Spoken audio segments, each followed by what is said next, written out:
About 5 hours. About 10 hours. I was about to go home with. I might learn something if I stay. Oh, yeah.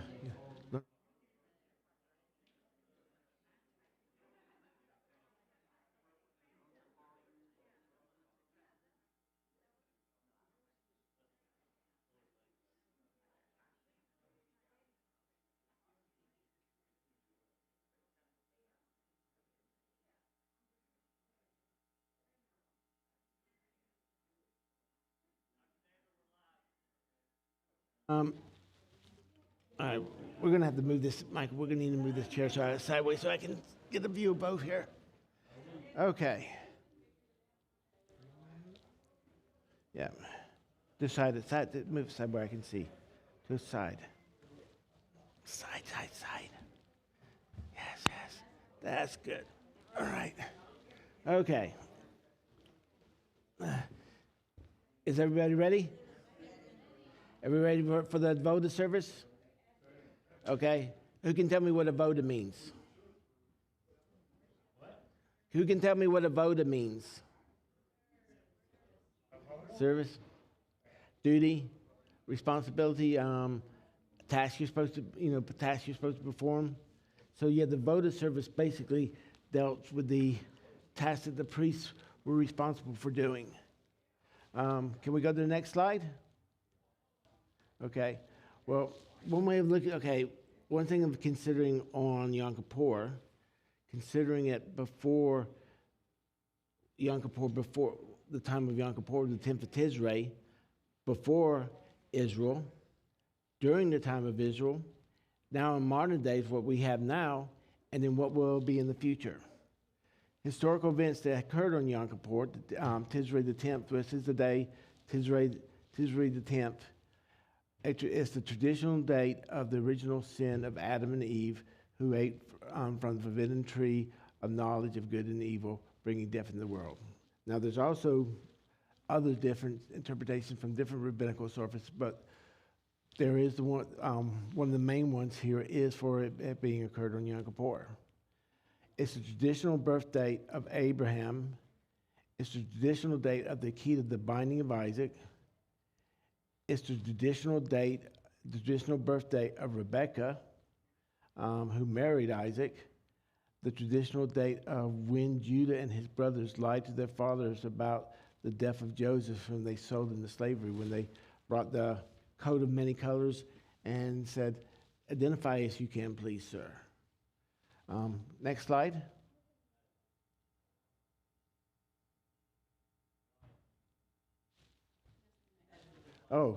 Traditional date. It's traditional date of death of Jacob's wife, concubine Bilhah. Moses is brought down from Mount Moriah, the second set of the tablets of the law. The consecration of festivities of Solomon's temple were continued on Yom Kippur from Rosh Hashanah and climaxed on the first day of Sukkot when the Shekinah glory filled the temple. That was when Solomon built the temple and they inaugurated it. Zechariah ben Yehuda, Kohen Hagadol and prophet, was killed in the temple. Ezekiel was given his vision of the third temple on the day of Yom Kippur. And historical events pretty much starting out a little bit after Israel. Shabbat, you know how to pronounce that, Darren? The guy, Shabtai, Sivai, who first claimed to be Messiah and had a strong following, but then was converted to Islam to save his life, died on Yom Kippur. Egyptians and Syrian forces opened the Yom Kippur War on October 6, 1973, with surprise invasion of Sinai and the Golan Heights. And this is also the traditional future date of the resurrection of the dead. Next slide. Here we see Adam and Eve partaking of the fruits of the tree. You know, everyone sits there wants to blame this Eve, but keep in mind, Adam was standing right next to her there, if you read the scriptures carefully, and could have stopped her and failed to do so, and then took of it himself. The he was basically a follower. So then he was tasked in from then on being the leader. Next slide. The binding of Isaac. Here he's shown as a little kid, but if you figure up his age at the time here, it occurred right before the birth of Sarah, it puts him at about 37 and a half years old. So he wasn't the small little kid that you always see in the films. So when he went up that mountain here, he knew what his dad was going to do, and he was willing partaking of it because he knew his dad wouldn't be doing anything that God didn't want. Then here we see the sons showing Jacob the coat of Joseph's coat of many colors that they had killed a goat and stained with blood. All right, next slide. And then Moses is coming down from the mountain here with the 10 sayings. So anyone know how many commandments are in the 10 Commandments? Who all says 10? Wait, he says 13. No, she's saying 6:13. So how many? He's probably the closest. He should have got it there because he's been told this before. There's actually 15 commandments. It's never said. Translation of 10 commandments is actually more of a mistranslation. It says Esrei Devarim, which is 10 sayings, where 10 commandments would be Esrei Mishpatim. So in those 10 sayings, there's 15 commandments. So Roger, in the book of Exodus, how many commandments are given in the 10 commandments? 14. Very good. Yes, 14.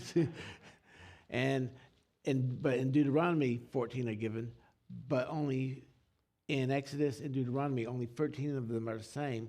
One is different. And that one in Exodus, you're told to remember the Sabbath. In Deuteronomy, you're told to serve the Sabbath, which are two separate different commandments, which are also what the candles represent when you're lighting those candles on Shabbat, to remember and to serve the Sabbath. Next, and this one right here, go back. The resurrection of the dead in the future here is expected to occur on the 10th of Yom Kippur.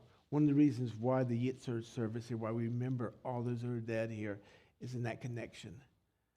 Chronological. Now let's look at the chronological events that lead up to the day of Yom Kippur.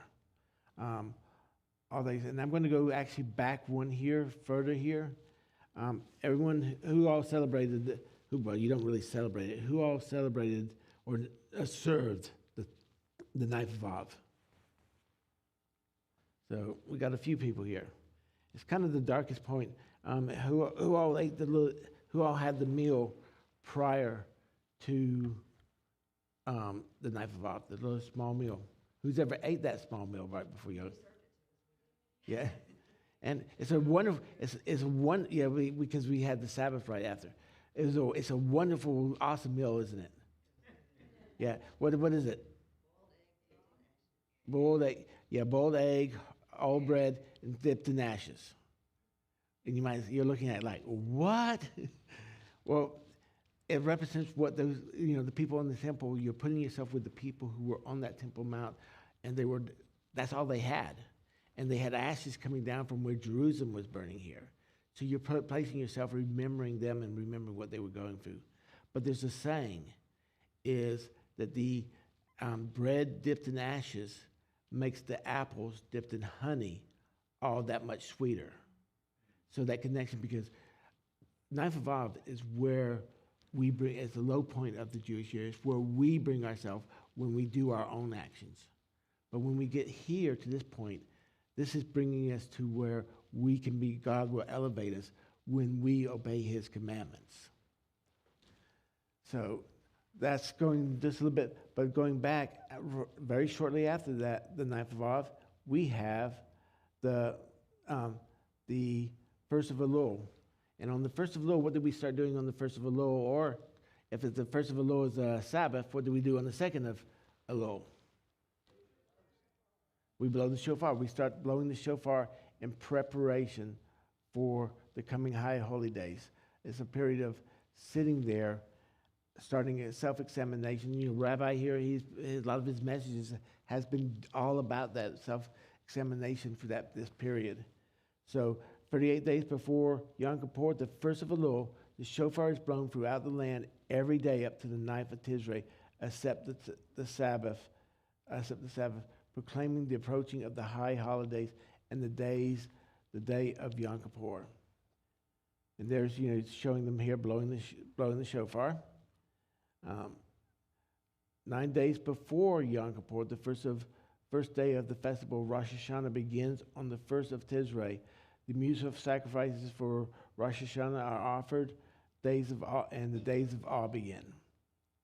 And there's showing your honey, your apples, and your shofar horn.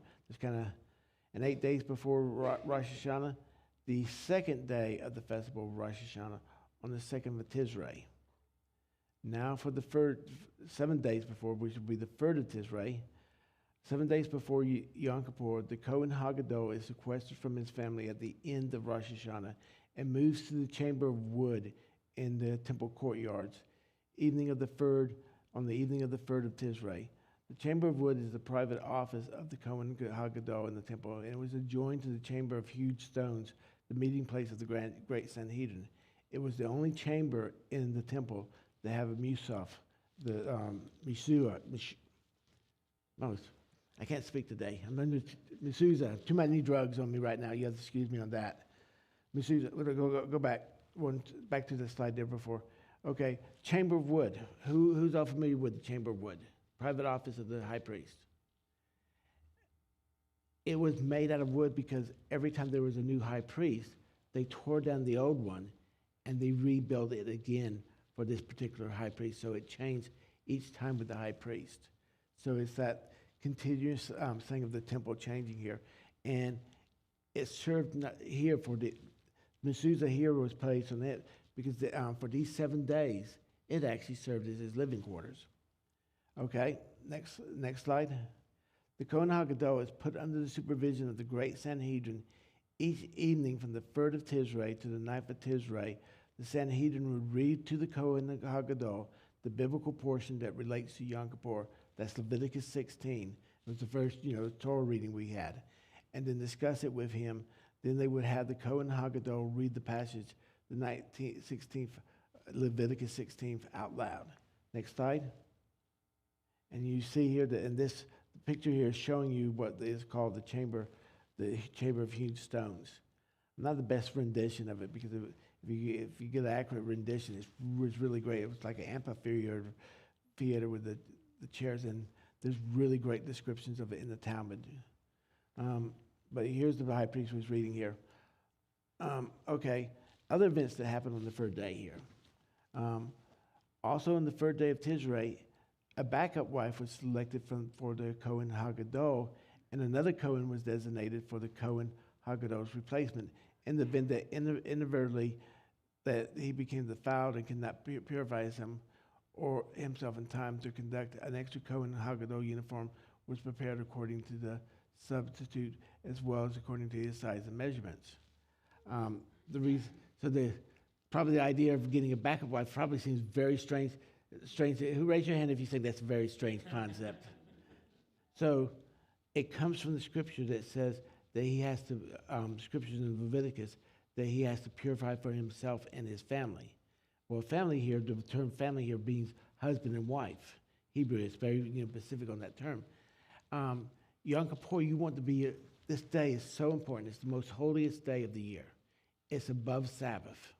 The hierarchy, you have your Yom Kippur, then the Sabbath is the next day, then the Yom Tovs, such as Passover, the first day and last day of Passover, the first day of Sukkot, the last day of Sukkot, Simnei Esrei, the 8th day, the Rosh Hashanah, the first and second day of Rosh Hashanah, first day of Rosh Hashanah, and Shavuot. which is there, are all Yom Tovs. And then the Kol Miyads, which are the intermediate days on like Passover and Yom Kippur, and then just basically your work days. But the Cohen, and who do you think was responsible for selecting the backup wife? Yeah, the current wife, the high priest's current wife. That was his duty to pick up the backup wife and everything. Yeah, that'd be kind of interesting. But they understood the importance of it. That was the thing. It wasn't a strange thing to them, because to them, they knew that they were being obedient to God, and there was that concern there for God that everything on this day goes right. And the backup priest here, I said, yeah, if the regular priest became the foul, but it's also of the possibility, what if the high priest is walking and a stone falls down from the wall and hits him in the head and kills him here? You want to make sure that this day is going to go through. This day is too important, and it will remain important even after Yeshua returns. I think you can see that in Ezekiel when it talks about the high priest who's also prince. Well, there's only one person who could be the high priest and prince, and that's Mashiach, the HaMashiach, which would be Yeshua there performing the Yom Kippur service. All right, next slide. On the morning of the third day, the third of Tishrei, the fast of Gedalah began at sun up and ended at sundown. From the third of Tishrei to the ninth of Tishrei, during daily temple services, the Kohen HaGadol tosses the blood of the daily sacrifices onto the altar in the morning and evening, offering up the incense on the golden incense offering. So, no, go back to the slide there. So, from the third, which was when we had the fast of Gedalah. Who all did the fast of Gedalah this year? We have one person in the back. One. Oh, you're what was? You half fast?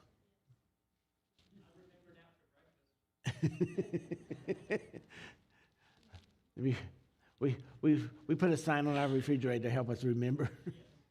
But me, Michael, and it's then from that fast day, because there's so many things happening there. The high priest is moving to the temple, the wife's selecting a backup, and they're going through this process of selecting the backup and everything here. Then after the high priest, he's moved into chamber wood. He's now each day he's going through there. He's doing specific duties there that normally is run by lottery. He tossing the blood of the daily sacrifice onto the altar morning, evening, offering up the incense each day on the golden incense altar. So duties here that are really going to kind of tie into what he'll be doing when he gets to Yom Kippur. And the next slide now.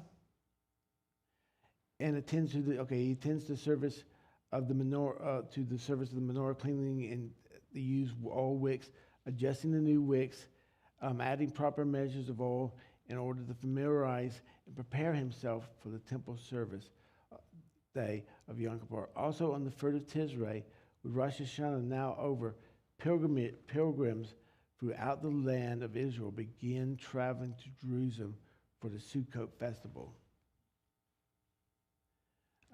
And here you see them picking up choosing the backup, choosing the backup high priest. The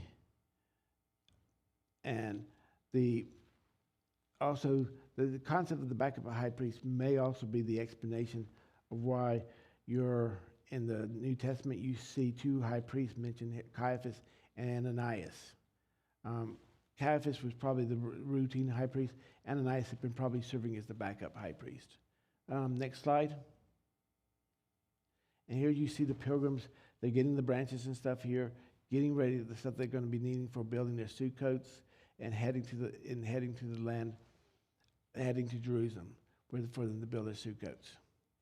And Talmud sits there and says, giving you the time, pretty close to around when Yeshua was around, that there were so many Sukkots that they expanded the city limits of Jerusalem all the way to Bethlehem, so that Bethlehem was now included in that. The fact that you could, it was said that you could walk on the roofs, if you could walk on from the roofs of the Sukkot from Bethlehem all the way to Jerusalem, which would not be a really good idea if you've ever seen a Sukkot roof is made of, you probably fall through.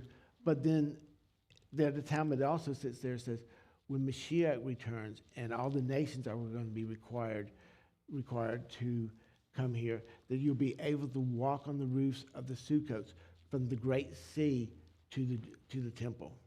The Great Sea being the Mediterranean. That's going to be a wonderful thing to see. That's going to be a Sukkot worth. This is just boggles the mind. Okay, next slide. One day before Yom Kippur, on the morning of the 9th of Tishrei, the Kohen Hagadol stands at the eastern gates. There, cows, rams, sheep are marched before him, and he watches them intently while reviewing in his mind all the precepts that he has learned regarding the order of their sacrifice and other facets of the service he will be conducting tomorrow. And next slide here. And I mean, basically, in Jewish homes, special meals is had just prior to sunset to serve as a demarcation to the fast of Yom Kippur. The incense to be used in the Holy of Holies is returned to mortar and fertile ground so it would be exceptionally fine. So me and my family here this year for that little meal here, we tried it. We tried Impossible hamburgers here, that you can use there, which we didn't really give ourselves enough time. We were outside working on the Sukkot and got started too late there. Probably didn't do the best job, but you're sitting here, that little meal here that you're having here is saying that now you can eat, but now after you light, then you're going to light the candles, and then you can't eat. That starts Yom Kippur. It separates you out from there. So it's not a thing here, a question of, oh, you were just fasting anyways. You're separating that thing out. You do similar here on Passover. On Passover, the day right before the 14th, you have a special bread meal where you actually eat bread here, and to sit there and signify now you can eat bread, but now you're not going to be able to. That when you go into it, it wasn't a saying of not that you just weren't eating bread at all. Okay, next slide. Okay, here I always find this one of the most amusing things of Yom Kippur, and this is happening on the morning of the 9th. And all these people are gathering here to see this because this things of Yom Kippur was very, very important to people here. So they're all gathering here to see that if the high priest knows that that's a cow, that that's a goat, and that's a sheep, he actually had to sit there and tell them, show that he could identify what animal was which was a requirement. Which I've never heard of a sample of any of the high priests ever failing on that. Okay, next slide. Evening of Yom Kippur. At sunset on the 9th of Tishrei and the beginning of the 10th of Tishrei, the great Sanhedrin escorts the Kohen Hagadol from the chamber of wood to the chamber of attendance located above the water gate. The chamber of attendance is where incense is prepared by the priestly attendance family according to their secret traditions. And by what it means by secret traditions, the attendance family had a special ingredient that they added to the incense that allowed the incense smoke to rise straight up. At one time, the attendance family, they wanted to raise him for what they were doing here. This Sanhedrin kind of rejected that here, and they hired another family that didn't have that incense, and the smoke just spread over here. So guess what? They went back and hired the attendance family, and this was kind of one of the first job dispute things you heard in history. The temple is, like I said, is full of so many firsts here that occurred in them. Next slide.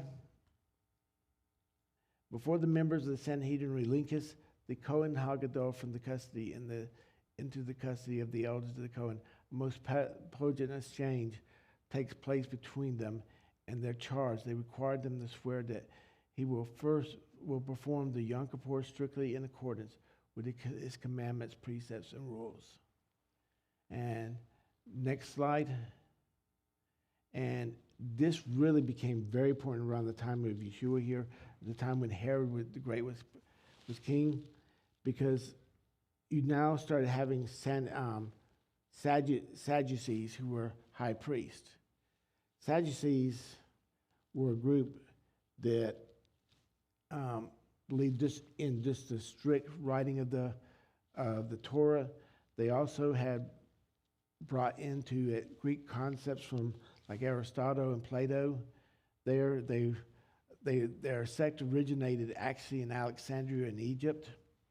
And the way they came into power is that Herod the Great fancied the daughter of Simon, a Cohen that lived in Alexandria, who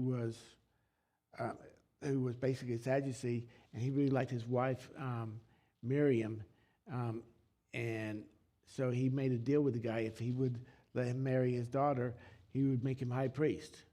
And that brother, and the Sadducees here, you get also they don't believe in the concept of Mashiach. Because like everything, they don't believe in the concept of Mashiach. They don't believe in the oral Torah. It's just basically the written word. They don't believe in the resurrection of the dead. So there was actually one Sadducees Cohen that brought a lot of disturbance because he didn't believe in the water thing, so he poured the water not where he was supposed to, but out there and kind of protest, which really led to a lot of people getting upset, and people were tossing their esrogs at him.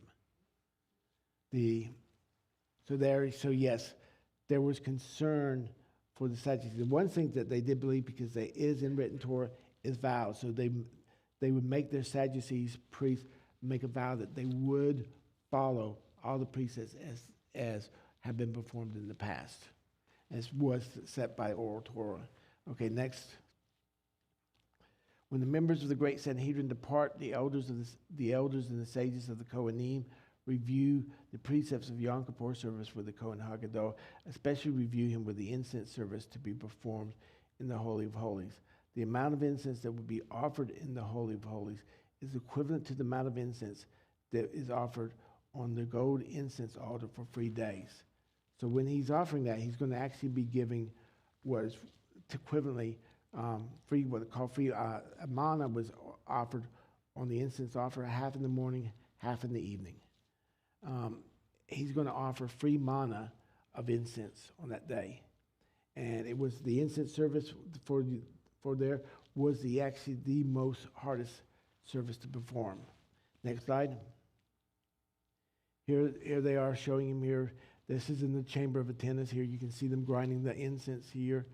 And here's the bowl. He's getting used to the idea, how to be filling it here and filling it with that free amount of dough there, but getting preparation there. And of course, they're showing him the one thing that's inaccurate in this little slide here is that they show him in the golden garments, the 8-piece garments, which he wouldn't have been wearing that time of night, nor would the other priests be wearing their garments there. They'd be wearing just their, what you might refer as street clothes or their normal clothes. They're switching to the garments here would not be done until the morning. Okay, next slide. And then, of course, you see the guy with the two Torahs and the cantor standing in there. So anyone knows what service they're performing here? Who was here last night?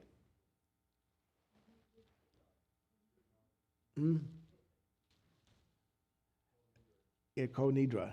It's the Kol Nidra service, the Nilah there, which Rabbi did beautiful in that Darren, Sabrina, and Lance did awesome singing it here. I had to go back because we were so late getting here and watch you on YouTube. But you did an awesome job. All right, next slide. Day of Yom Kippur, the day we're in now here. We've all had all the build up here. Okay, now, next slide. As the sounds of the temple choir on the morning of Yom Kippur, the Kohen Hagadol ascends the stairways above the water gate in order to perform his first 5 required immersions into the ritual bath on Yom Kippur. This first mikveh was located on the roof of the water gate, so the Kohen held up white sheets to allow the Kohen Hagadol privacy. So yeah, the one the water gate's right in the right off the women's court. So, and the water gate is right above again here, where the chamber of tennis. So he was there. The crier that they had here would go to I have to get my directions correct. The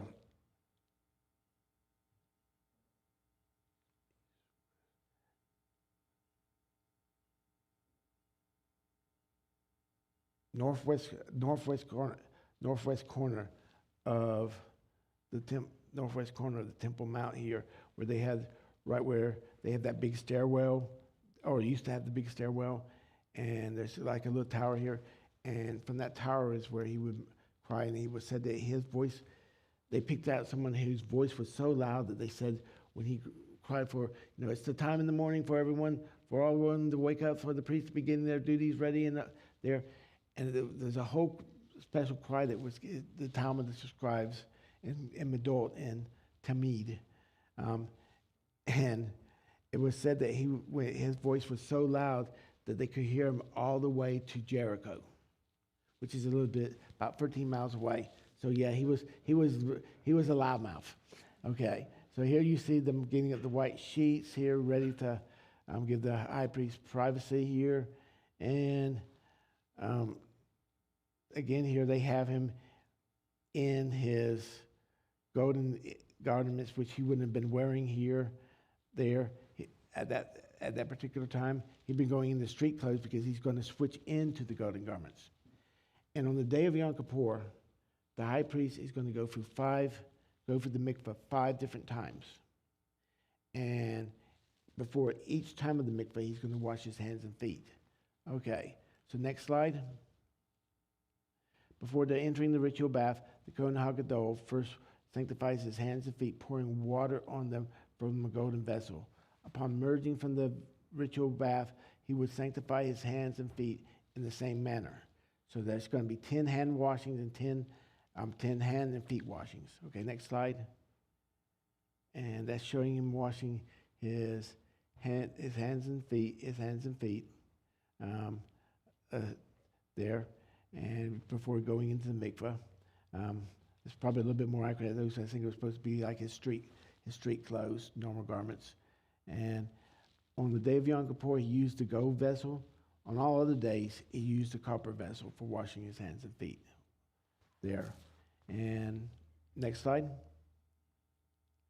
On all other days of the year, the Kohen Hagadol was, which I just kind of told you, his hands and feet using a copper vessel. Only on Yom Kippur would he use the gold vessel for his purposes. All right, next slide. There's them showing him again washing his feet with the gold vessel. Next slide. As the Kohen Hagadol is preparing for the Yom Kippur service, the regular Kohanim are inspecting the courtyard and preparing the altar for the Yom Kippur service. The Kohanim would remove the ashes off the altar, kindle the altar fires. On the regular days, there were only 3 fires on the altar. On the day of Yom Kippur, there were actually 5 fires. On the regular days, there were only 3 fires. Okay.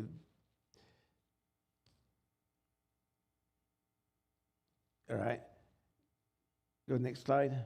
For the southwest fire, which provided the hot coals for burning the incense on the gold altar in the holy, the Kohen used only the finest fig wood Fig wood was used because it remedied the embarrassment of Adam and Eve. However, the best of the fig wood was reserved for the western fire burnt on the day of Yom Kippur. So they were using fig wood for the incense fire, for the coals for the fire, not for the making the incense. And those were sorted in the chamber of wood. From this fire was taken the hot coals that the Kohen Hagadol would use to burn the 2 handfuls of incense in the Holy of Holies. The Kohanim also obtained the gold and silver vessels and utensils that would be used for the temple of Yom Kippur. And there was actually a special set of it there. Go back to the slide, that first slide here where it said the fires. Yeah, on regular days there were only 3 fires, which is correct. That you had you have your fire, which is your main eastern fire that's going to be burning. You have your fire for the incense, and then the continual fire here, or the fire that was usually started for that night. So those should be. So you have your 3 fires. On the Yom Kippur, I think there's a mistake here. I think that should be on Yom Kippur there were 4 fires, not 5. So that may be something I have to see about correcting. I just have to. I may even notice that year until I was going to correct it this year.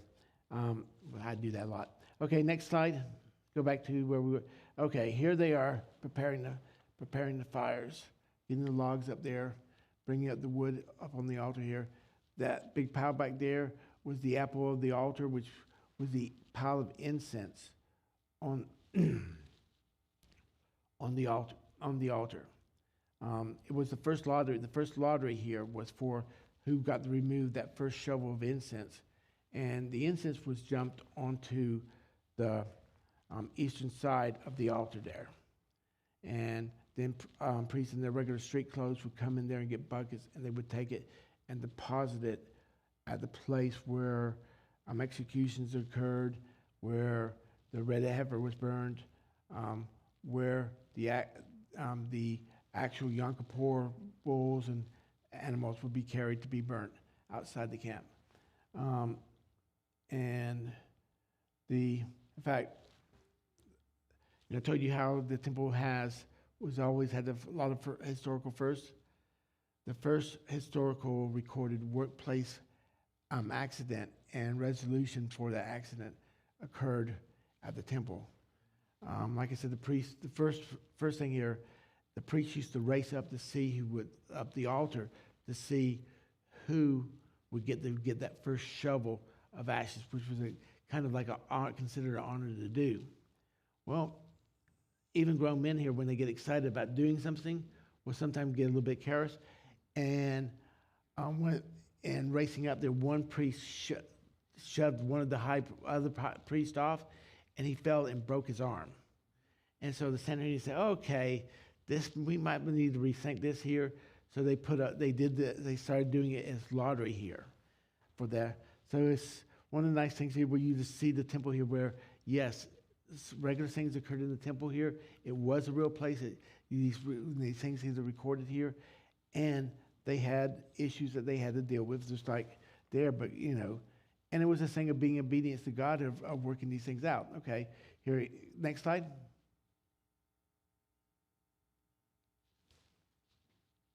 Okay.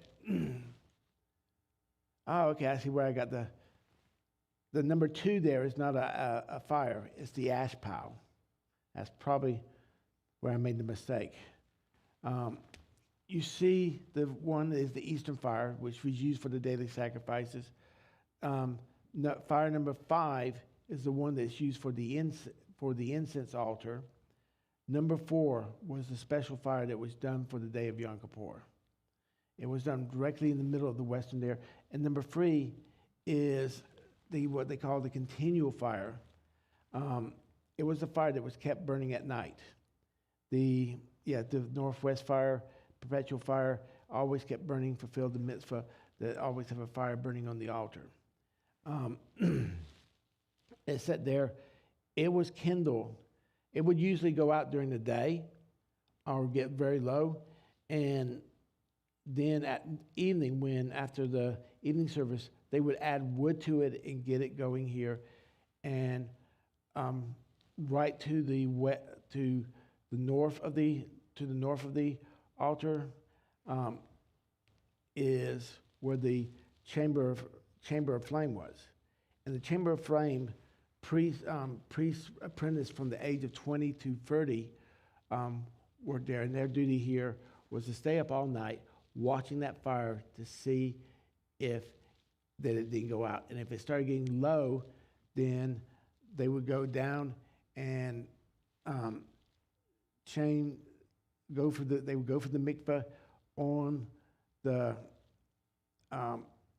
building of where they actually wash the intestines out for the offering here, and it's also going to be the one that the high priest will go through his next 4 mikvahs, and then he would come out, and that priest would add the wood there to it, and the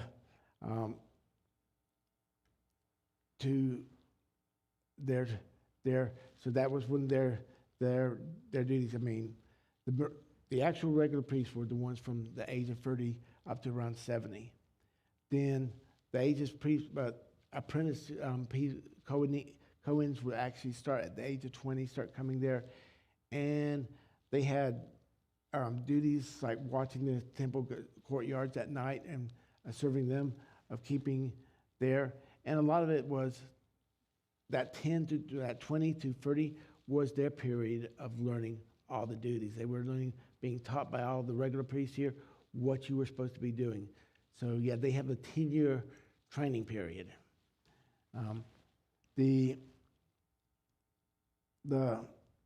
And again here, the Western Fire, that's one for Yom Kippur. 2, if you see the guy standing on there in the cow, that gives you perspective of how large this altar was. And you notice the 2-tier. Yom Kippur, is Yom Kippur just for the Jewish people, or is it for the whole world? Who says the whole world? Who says just the Jewish people? It's for the whole, pretty much for the whole world. You're correct in the fact that only Jewish people can be coming into the temple and they're serving it, but the festivals, the high holidays festivals, are set for the world. The fall festivals are pretty much just for Israel. The fall festivals, Passover, Shavuot, are basically primary for Israel. From Rosh Hashanah to Yom Kippur, Sukkot, pretty much for the whole world. In the future, all nations will be required to be coming up there for Sukkot. The Yom Kippur here, there was a day of atonement here, but it was a day here because, like I said, it was dating back to the time of Adam and Eve. That's where our sin, where we all kind of started sinning here from our ancestors, and we get there. 2, the tradition. The tradition is that this altar is actually basically like a gravestone. When Adam died, he was moved to the cave of treasures, the cave of Machpelah, and he stayed there till right before the flood, when Noah removed his body and carried it on the ark. And again, this is Midrash. So I'm giving you a Midrash. Midrash here sat there and Noah carried the body and buried it on the site of where Adam was formed. This right here is supposed to be the site where God formed Adam out of the earth. So this is a very, very important site, and Noah buried him here. It's also one of the reasons why in like our prayers today we say that the temple is a place of prayer for all nations. And Yom Kippur here, where And especially here, you get that from Ezekiel here, where in the future here, especially here, that this day not only will affect Israel, it affects all those who tie themselves into it. Now, there's certain things that Jewish people, but two, in the temple, when it talks about the priests, that Israelites were the priests of the world. In the temple here, most people would say that Gentiles can't bring sacrifices to the temple. Not totally true. A Gentile could come and hire a Jewish person to bring a sacrifice there, and that Gentile would then serve as that person's priest here for bringing it there. He would not be able to go into the temple courts and offer himself, but he would serve as a priest, and then just like the priest served to the Jewish people. And one good example there was General Agrippa, the son-in-law of Augustus Caesar, was a no-hide believer. He was a believer there. And in Josephus, it describes how at one time here, he hired 10,000 Jews to bring and offer 10,000 cattle. Agrippa, being the second highest person in the Roman Empire, had a lot of money. And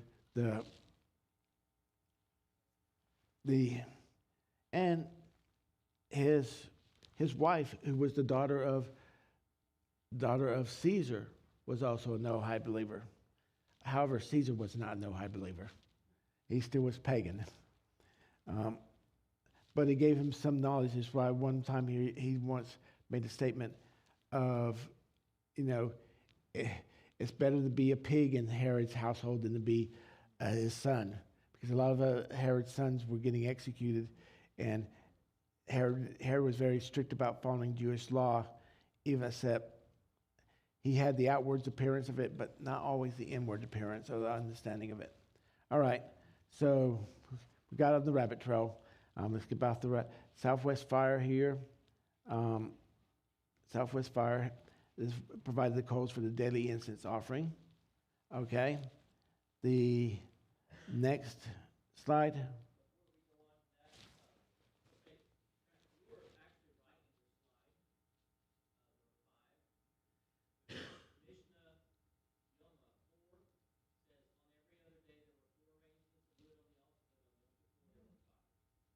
Yeah, but one of them is ash pile. Go back here to the slide, you'll see. That's where I made the mistake. They consider that ash pile as an arrangement of the wood here. I made that mistake here too, but yeah, for actual fires, the ones where they're burning here, but that wood had been burnt, and probably when they did move it here, yes, there were still, if you've ever seen a fire that's burned out and you start stirring around in it, you'll get hot coals. But so to them part here, it could be considered a fire, but more, and I'm getting more, and I guess in our thinking here is we consider those because those were the ones that were actually burning and having flames come up. When the Kohen Haggadah had completed his immersion on top of the water gate, the Kohen had completed prepping the temple courtyards for the service. The temple gates were open, and the people were allowed to enter. All right? So, and people would have been able to see him going for the water gate on the water gate. The water gate is viewable from out in the the court of the Gentiles. So they would actually see him going through that first mikvah. And then, of course, after he finished it, that's when they would open the gates and people would start being able to come in. And they're going to be coming into first the women's court, and then they could go into what was called the Israeli courts, the Israeli court of the temple courts, which was like the first 10 cubic by 60 cubic space there. And then you had 3 steps up there where the normal Levite musicians would usually sing their songs. Okay, next, the Kohen Haggadah when he had completed his immersion on top of the water gate, he had donned his regular 8-piece uniform, referred to as the golden vestments because of the gold thread in them. And then that's the garments that you normally think about when you see all the pictures of the high priest or the Yom Kippur service of him wearing. Okay, next slide. And here's them blowing the shofars and people coming in to the gate. This is right after he had prepared. You've got the fire burning in here. And all right, next slide. And this is the golden garments, composed like the purple here and everything was composed of purple, blue, gold, and white threads. They took gold in this process and spun it into these thin threads, which were then woven into it. I mean, the description is described on how they do it, and I mean they still understand on how to do it, but the very fact that they were doing back there, where now we can do it with modern machines, they did it using very primitive methods and achieving to pretty much the same what we were able to do today. Next slide. When the courtyard was filled with people, the regular morning Tamid service was performed. The Kohen HaGadol performed the following task in the regular morning Tamid service. He slaughtered the Tamid lamb. He tossed the blood on the altar. Tamid basically means the continuous, the offering that we'll always done. It was the first offering that was done in the morning and the last offering done in the day, except for one particular time. All sacrifices were offered between the two Tamid lambs, except for one particular sacrifice. Who knows what particular sacrifice was offered between the two Tamid lambs? Yeah, outside. Pesach offering. Pesach is the only one that was offered outside. Next slide. He removed the ashes from the golden incense altar. He trimmed and lit the golden menorah. He offered the incense on the gold incense altar in the holy. He tossed the head and hind limbs on the Tamid lamb into the fire and offered the wine meal offerings. According to Rabbi Akiva, he also offered the bull and 7 lambs of the Musaf offering mentioned in Numbers 28:9. Next slide. There's him offering just the regular incense there and that's in the holy.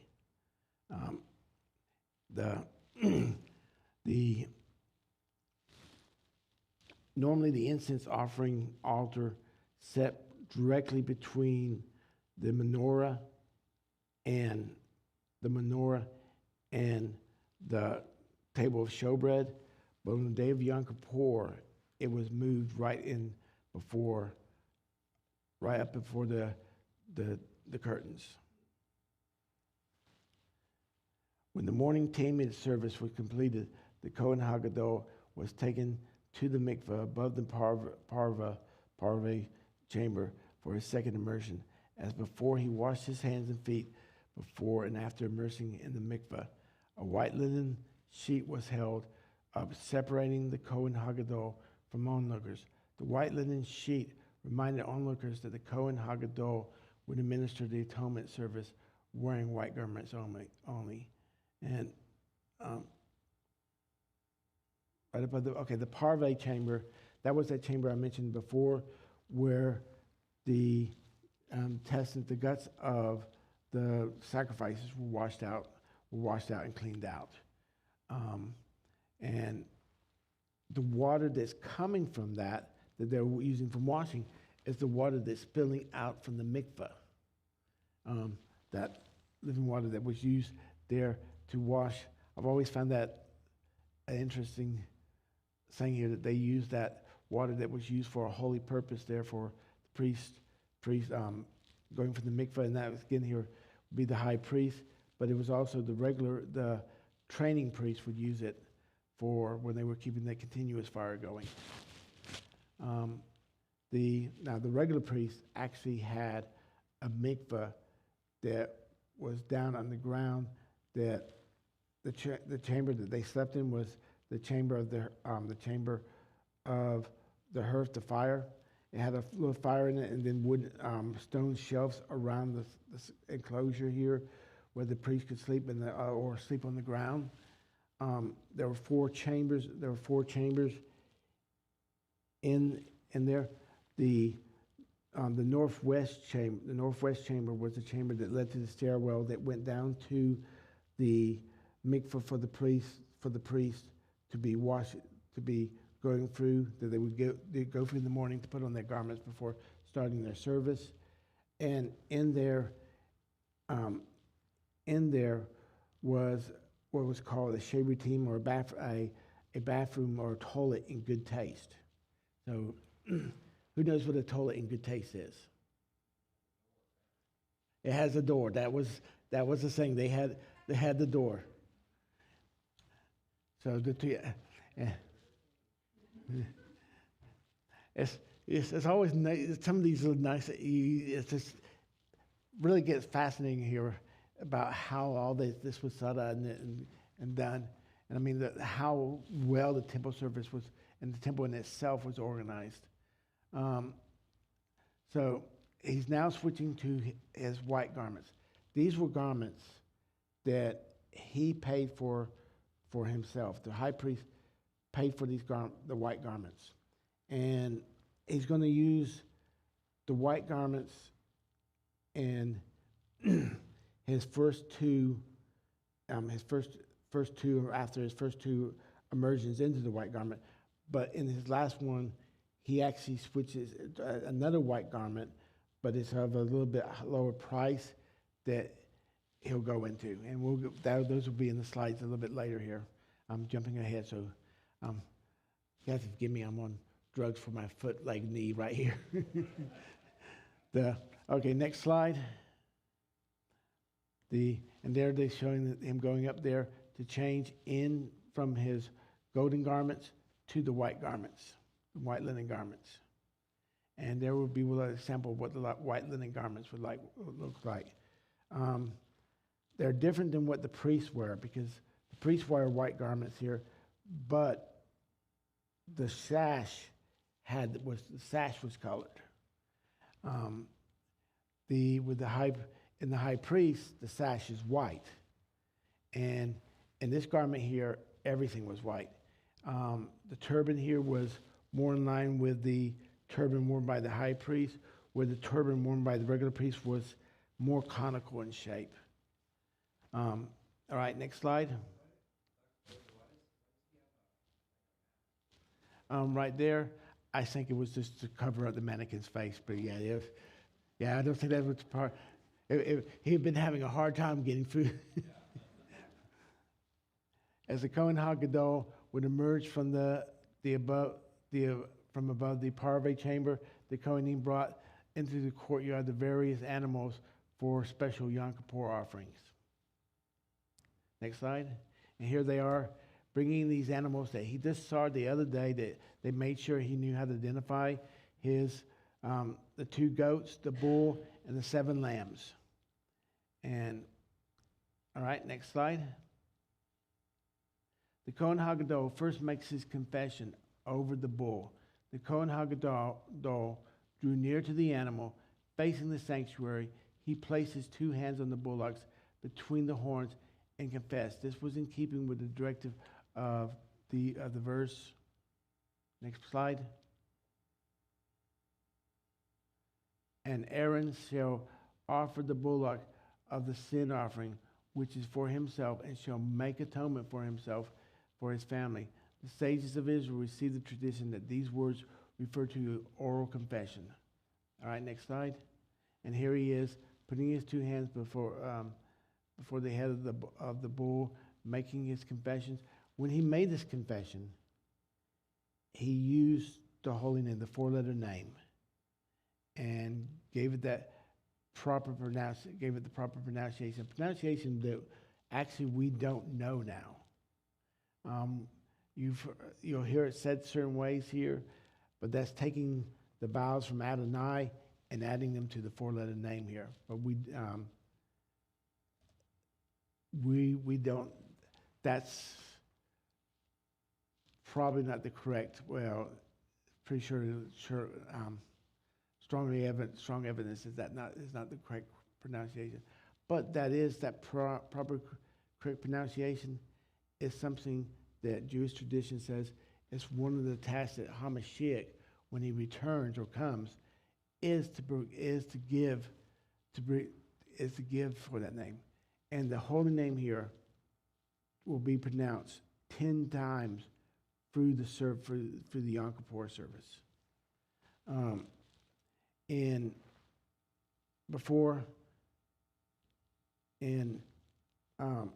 Solomon's temple, it was done 10 times on the day of Yom Kippur, and then it was done 2 in the priestly blessing. After the period of the exile, and they built a second temple, which was even larger than the first temple, it still had a lesser holiness here. And so only the 10 times. And here, this was the wording for the confession. I beseech you, O Lord, I have sinned, rebelled, and transgressed against you. I and my household, I beseech you, O Lord. And each time I'm saying, O Lord, that was where that four-letter name was pronounced. Grant atonement for the sins and for the iniquities and transgressions which I have committed against you, I and my household. And when he made this confession, whenever he said that holy name, people prostrated themselves all the way down on the ground. And they said it was kind of done very miraculously because they would be packed up in there, but there was always room for people to lay themselves to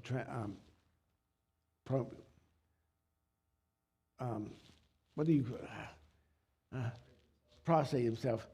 Yeah, like I said, the drugs are really, really good. Okay, next, would you go back to like the first slide where he was showing him there? Like there, you can see the people prostrating themselves where he's saying that holy name. All right? Okay, we go back. As it is written in the Torah of your servant Moses, for on this day atonement shall be made for you to purify you from all your sins. Before the Lord you shall be purified. Okay, next slide. During these prayers on this awesome day, the Kohen Hagadol would utter the infallible name of God, known as the Tetragrammaton. In Hebrew, this is known as God's proper name, the Shem HaMeforash.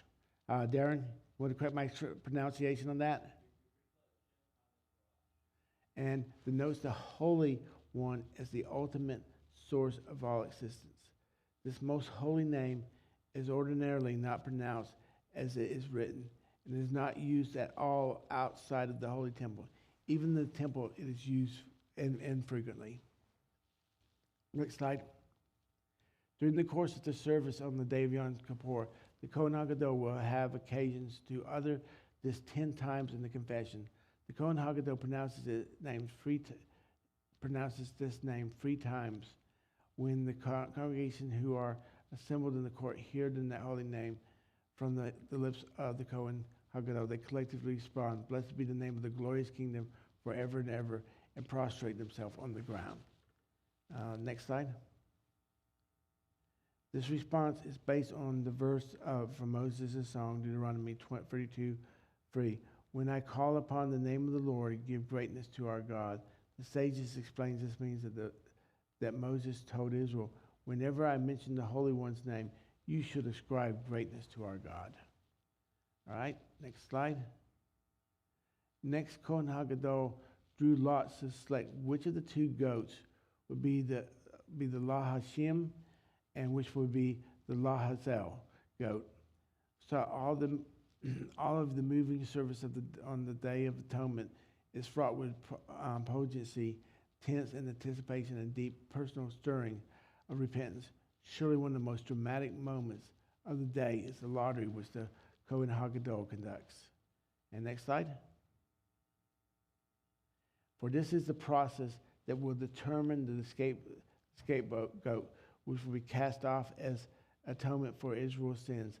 After confessing over his bullock, the Kohen HaGadol walks to the eastern section of the court. Facing the entrance, he is accompanied by two men at his right.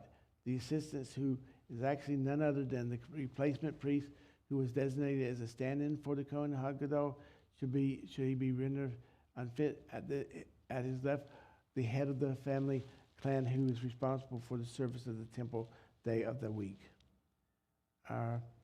And again, here you see them coming up here, the two priests, one carrying the two goats, one carrying the red yarn, and the other the lottery box. You got a little stool for them to be placing them down on. Okay, next slide. There in the eastern sector of the courts to the north of the altar stand the two goats in preparation for the lottery, and he shall take from the congregation of the children of Israel 2 goats for a sin offering and 1 ram for a burnt offering. And he shall take the 2 goats and present them before the Lord at the door of the tent of meeting. And Aaron shall cast lots upon the 2 goats, 1 lot for the Lord, and the other lot for Azazel. Leviticus 16. All right, next slide. A wooden lottery box was kept there as well, and within were the 2 lots, in accordance with the verse above. This box was just large enough to hold the 2 lots, and for the Kohen to put his hand inside. On one lot, the 2 Hebrew words meant "for the Lord" were written, and the other was inscribed with the word for a sale. A cell is the actual name of a place. It was this location that the scapegoat was sent. Azazel was a high rocky precipice in the Judean desert. The goat was sent off this point to his death. Next slide. These lots were originally made of wood. This was probably what we know today as boxwood. Some have written that wood resembling mahogany was used. Later, the wood lots were prepared from gold by the Kohen HaGadol Yeshua ben Gamaliel during his term of office. He was praised by the sages for this initiative, which was done to increase the honor of the holy day. Next slide. And here we finally see a picture of the lot box here. You have the 2 lots. You shake them up here, put them down here, and then reaches in without looking and pulls out the 2 lots, one in one hand, one in the other hand. Okay? Next slide. Flanked by the 2 men on either side of him, the Kohen HaGadol thrusts his hand into the lottery box and stirs the 2 lots within in order to ascertain that he has no notion of which is inscribed for the Lord. It was considered an auspicious sign from heaven if the lot that were drawn by the right hand, if the lots were drawn by his right hand, thus he mixes the lot, and so that he will not recognize them, and thereby raise the lot in his right hand. And when it's talking about for the lot inscribed for the Lord. So everyone wanted that lot for the Lord to be in his right hand, and the lot for Azazel to be in his left. Azazel. That's what I said in my head. Tradition does, in fact, record that for a period of many years, it actually transpired that the Kohen HaGadol's right hand did arbitrarily come up holding the lot mark for the Lord. This phenomenon ceased a number of years before the temple destructions. Others' opinion maintained that he drew the lots very quickly from their box, demonstrating that he acts without foresight or hesitation as to which lot he is raising. In this manner, the Kohen HaGadol raised up the 2 lots from the box, one in his right hand and one in the left. Only once he held them up did he learn which hand held each lot. And there's 2. That one is that is the one here to the Lord. And next slide. In his right hand held the lot for the Lord. The assistant would declare, Adon Kohen Haggadol, raise up your right hand. And hearing this, all those assembled would receive the tidings and know that this favorable sign has indeed transpired. But if the left hand was seen to contain this lot, the head of the family clan cried out, Adon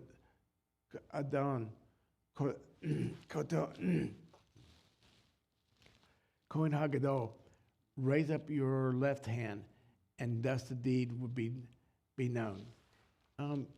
Is it possible of getting an ice cube? Do we have ice cubes here? Thank you. Okay, and here he is holding up his right hand. Everybody's happy because it's saying for the Lord. And that's when they wanted. I mean, if it came up in the left hand, it didn't prevent atonement, but it was,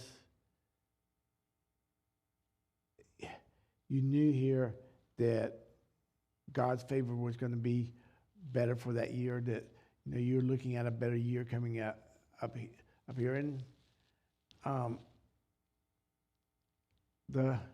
it's been recorded here that when the right hand held it up, things did go very good for that year.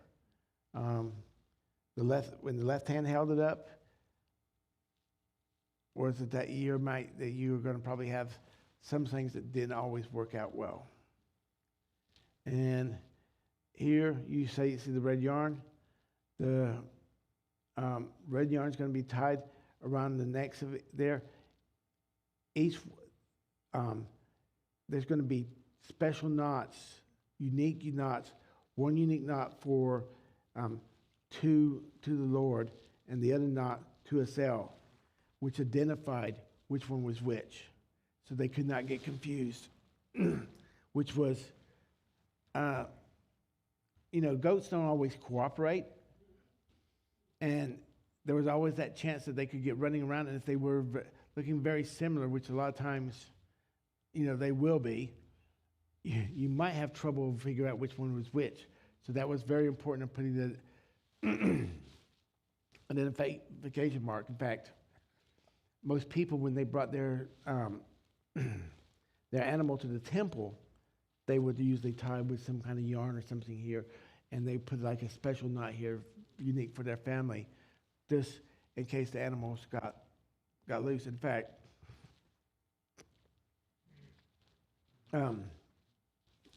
thank you.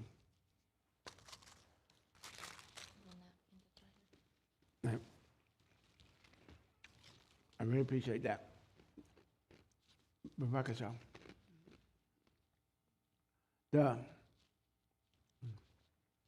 When you go for regular Israelis, when they go to the temple, you had to go for the mikvah 3 times. You went for the mikvah before you went up to the court of the Gentiles. So there was mikvahs down in the square of David here. That's right by the temple, the temple here. And remains of these, mikvahs can still be seen here. You go up on the temple, you go up to the Temple Mount.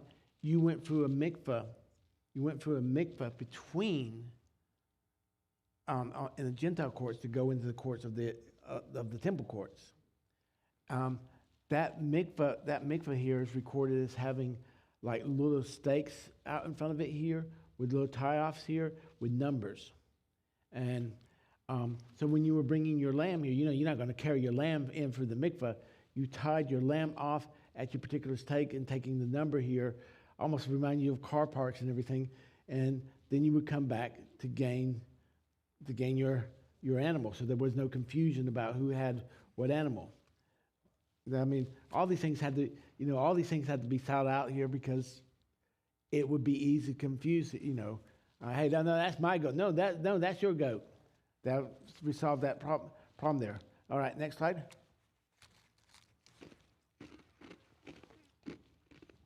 Great anticipation and feelings of repentance marked the entire Yom Kippur service. One of the most dramatic moments is the lottery selecting the scapegoat, which acts as an atonement for Israel's sins. The Kohen Hagadol seen below, flanked by the deputy Kohen Hagadol on his right, and the head of the family on the duty on his left. All right, next slide. And here they're putting the that's the goat. That's the goat to the Lord. And next one, the Kohen Hagadol then places these lots on the heads of the goats between their horns, which he raised up in his right hand, and he placed upon the animal on the right and the left onto the left.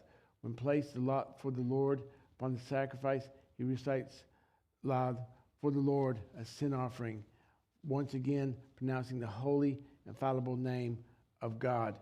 All the priests of Israelites present who hear this name repent. The verse, blessed is the name. And if you remember in the free confessions he also said the name 3 times, which brings to a total of 9. This brings you to your total of 10. All right. Next slide.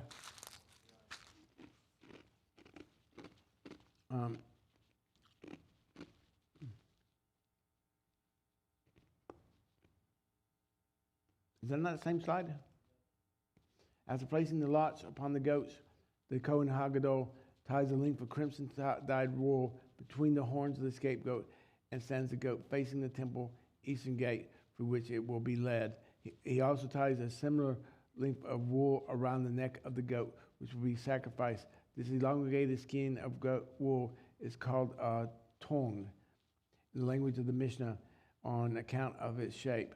They were tied around the goats in order to prevent them from being mixed up with other animals, and each was tied in a distinctive manner so that they could not be confused with each other. And that's showing them tying the going ahead and tying the yarn on the goats.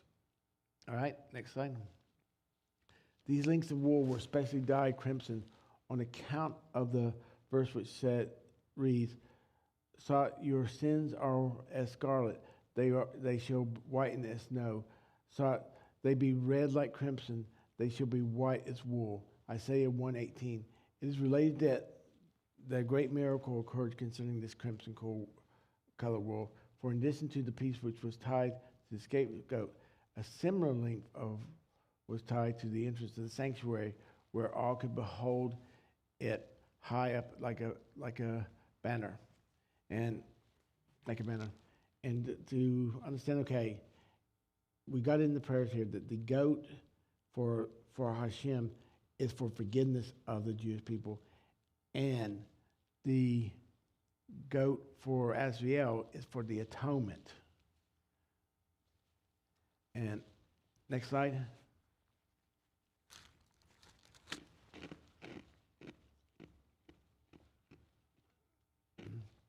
The sage Rabbi Ishmael taught Yoma 6:8 that when the scapegoat reached its destination in the desert, this wool miraculously turned white before the eyes of all in Israel, in keeping with words of the prophet, and thus providing a heavenly sign that the sins of the people have been atoned for.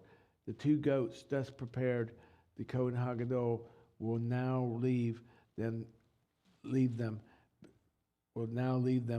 and proceed with other aspects of the singular day ceremony. So we have the 2 goats now selected and ready, but now he's going on to the next part. Okay, next slide. He will return to the sacrifices and Azrael only later, after the service of the bullock and the incense are completed. All the various components and aspects of the Yom Kippur service must be done in according to their specific order. All right, next slide. Okay, that was him showing the blessing of the goat, but Kohen Hagadol now makes his second confession on his bull. Now the Kohen Hagadol once again draws near to his own offering, the bullock. At this time, he will again confess over the animal. The first time he did this, he confessed was on behalf of himself and his family. This time he confesses on behalf of all his fellow priests. Once again, he places his hands on the animal's head between the horns, pronouncing the infallible name. He recites his plea. Next slide. I beseech you, O Lord, I have sinned, rebelled, and transgressed against you. I and my household and the sons of Aaron, your holy people, I beseech you, O Lord, grant atonement for the sins and for the iniquities and transgressions which I have committed against you. I and my household and the sons of Aaron, your holy people, as it is written in the Torah of your servant Moses. For on this day atonement shall be made for you to purify you from all your sins. Before the Lord you shall be purified. So on his bull, which he bought from his own money, he's now sat there and he's made his first confession was for just him and his family. Now he's confessed for his household, his family here, but also all his fellow priests, from basically the ones from the descendants of Aaron. So when they're saying the sons of Aaron, it's basically referring to the priests. So now he's making confession for the priests. And again, he's using the holy name 3 times. And I'm trying to see, I see the 2 places. Oh, there, before the Lord you shall be purified. So the 3 times where you see Lord is the places for the 3 names. Okay, next slide. As during the Kohen Haggadol's first confession, the congregation responds with the words, blessed be the name of his glorious kingdom forever and ever. The Talmud explains that first the Kohen Haggadol atones for his own sins and those of his family, and only afterwards does he make atonement for his colleagues. For it is better for an innocent man to make recitation for those who are liable. At the conclusion of his second confession, the Kohen Haggadol slaughters the bullock. He receives the offering of blood in the Mishkan vessel and then gives this vessel to another Kohen. The former immediately goes to prepare the incense service, and the latter must stand outside the entrance of the sanctuary and hold this vessel, continuously moving it with a stirring motion. This is done in order to prevent its contents from beginning to harden. Since this would invalidate it to be dashed upon the altar. The second Kohen, thus occupied with the misrock, waits in this spot for the return of the Kohen Haggadol, who will bring the misrock into the sanctuary. And Darren, if I mispronounce it, will you correct me, please, on any of these? All right, thank you. Next slide.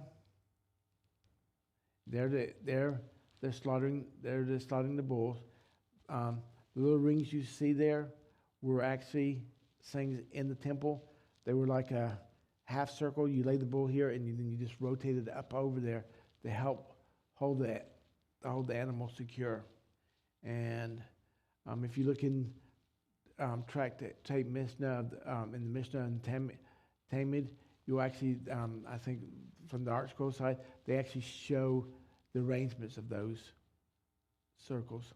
And then they would, he would cut the throat. He would cut the throat here, and they would basically collect the blood. That the misrock is there. Had no real bottom here. It had a cone-shaped bottom, so you could not set it down, because if you set it down, it would spill. So you actually had to hold it, and you actually had to keep it stirring here and moving it around. And there's showing the misrock, and you can see that kind of cone-shaped bottom here. And that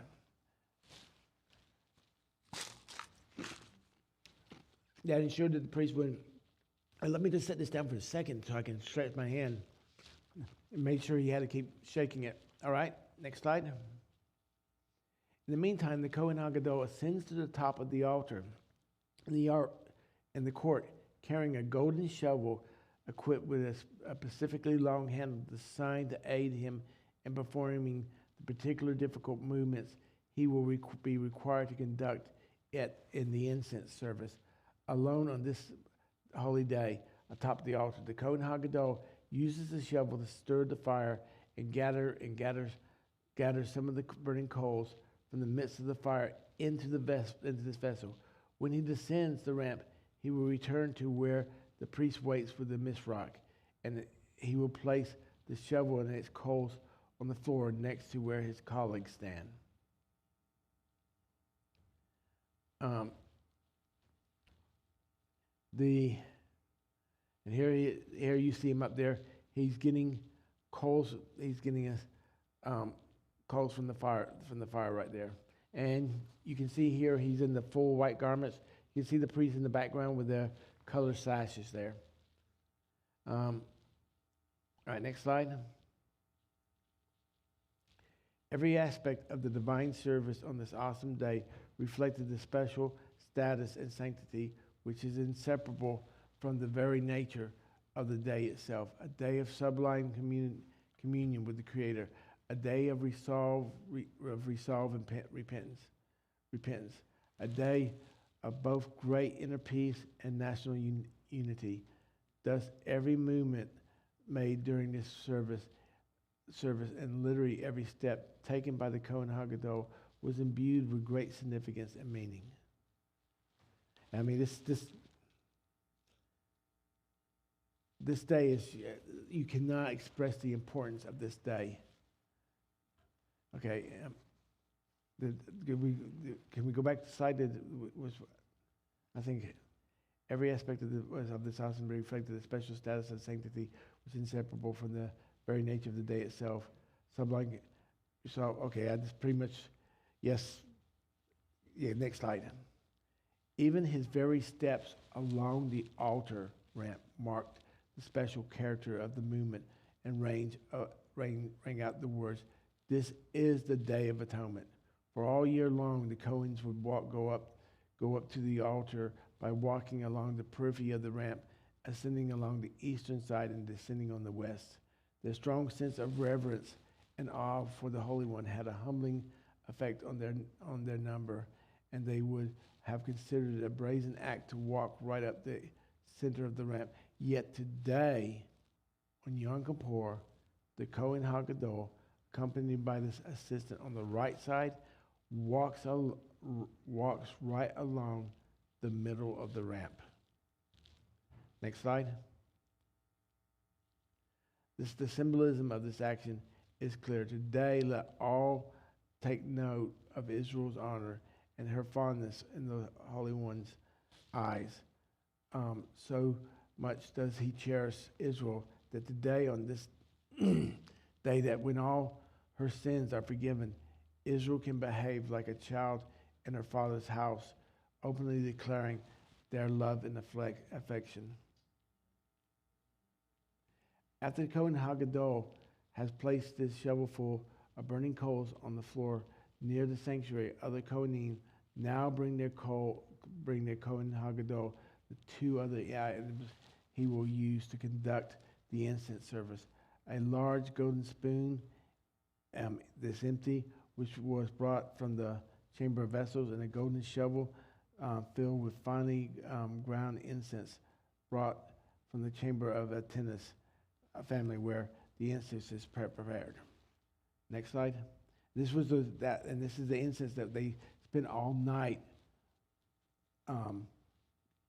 basically grinding. From the verse, he shall take a shovelful of burning coals from the altar that is before the Lord, and a double handful of finely ground incense. He will bring them into the inner sanctuary beyond the curtain. Leviticus 16:12. The sages deduced that the Kohen HaGadol's priest must remove the incense from the shovel directly into the two palms without the aid of a vessel. This is the Bible's requirement, a double handful of finely ground incense. Thus, there was no measure of how much incense was to be brought. It was literally the amount which fitted into each Kohen HaGadol's palm. The amount therefore differed for each man depending on the size of his hands.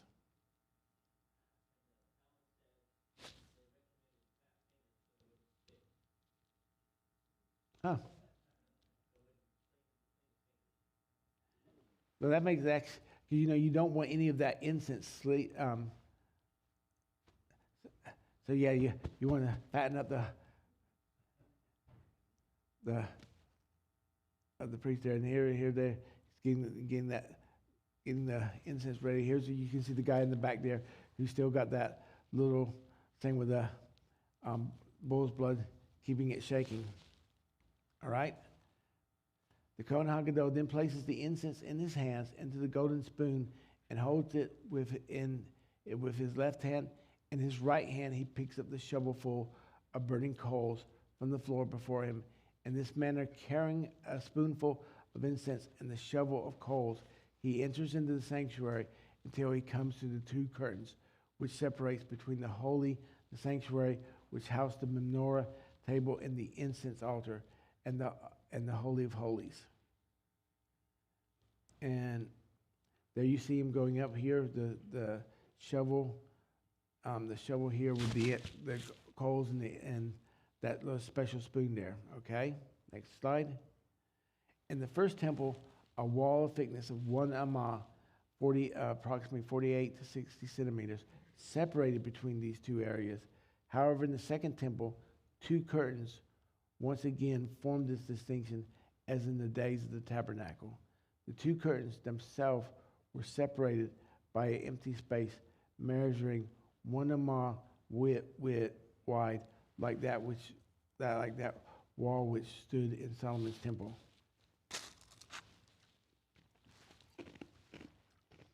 On the end of each of these two curtains was folded over on the outside and pinned up by a golden clasp. The outer curtain was pinned on the southern side, and the inner on the northern side. Thus, an aisle was formed, which provided an open passageway between the two curtains, carrying the implements. The Kohen HaGadol walked between the curtains until he reached the northern side of the inner curtain, the spot where it was held up. All right, next slide. And there you see him walking between the two curtains. And next slide. Here the Kohen HaGadol stood at the opening of the Holy of Holies.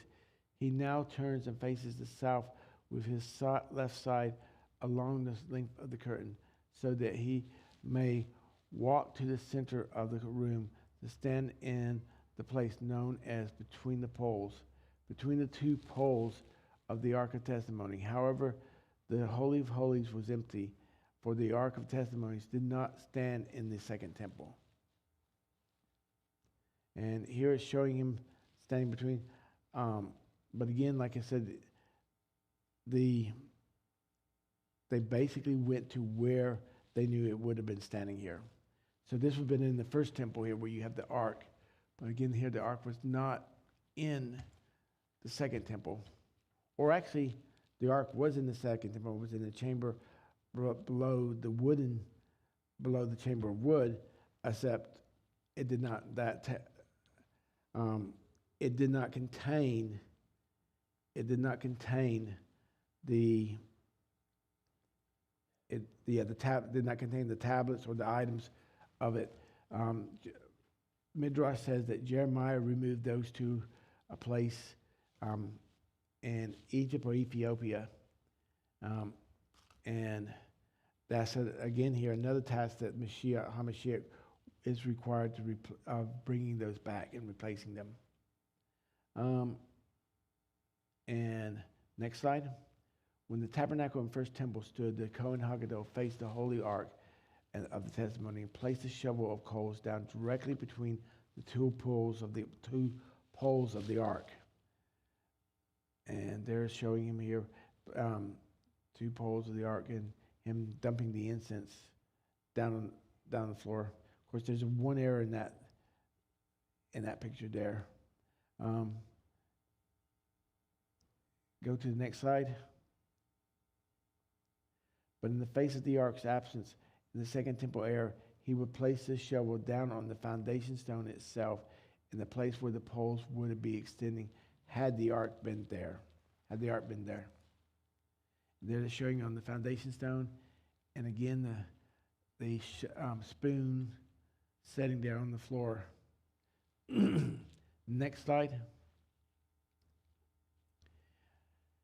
And shows you the different views of, from Rashi's view, myriad views, the Rambam's view of the actual path, how he went, and where the location of the foundation stones in the Holy of Holies.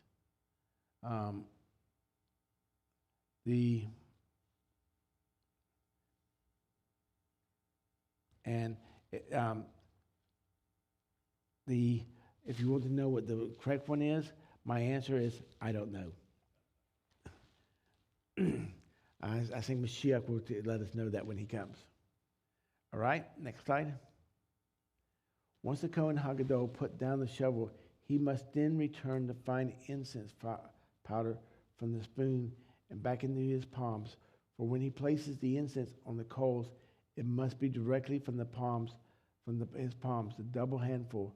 This was the most difficult task ever done by one person in the Holy Temple. It required great expertise. It would appear to be nearly impossible feat for someone who had not practiced and been totally prepared. Next slide. Oh, wait. It was done in the following manner. The Kohen Hagadol takes a spoon placed full of incense and slowly pulls it within his two thumbs against his arm and body, with the hands resting against him. Some maintain that he actually held the top of the handle in his teeth. He balanced the body of the spoon itself until it is level with his hands. Then he gently leans the spoon into his palms, turning and rocking it back and forth so that its contents are emptied into his palms. Next slide. There's showing, again, it's kind of backwards there. It should be with the spoon the other way there. Next slide.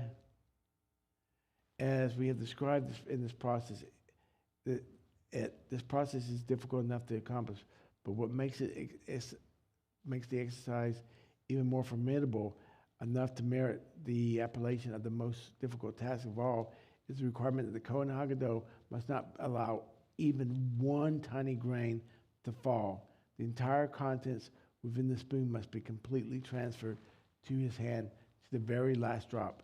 For if even a negligible measure is missing, then the amount he will be placing in the coals is no longer a double handful, for something fell from his hands. Thus, he would not be fulfilling God's requirement.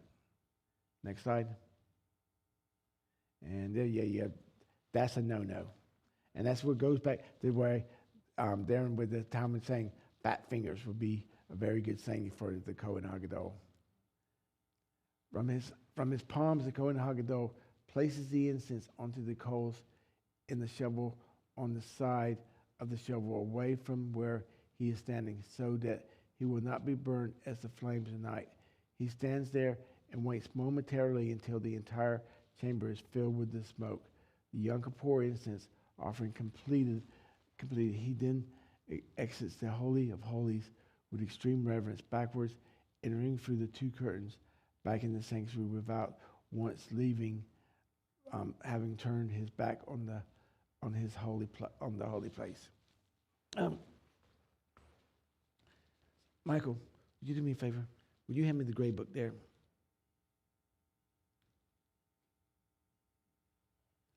Yeah. All right.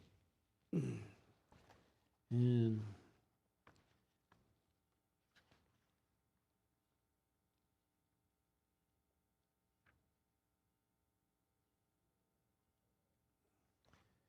okay. Michael, if you'll go around and show, Michael, this page and the next page, show people this has better pictures here of showing this acrobat act he had to do with the with the shovel. And if you remember before, I said the picture here where the first picture was wrong. If you remember, the spoon was sitting down on the floor and he's pouring these two handfuls down. Okay, what's wrong with that picture?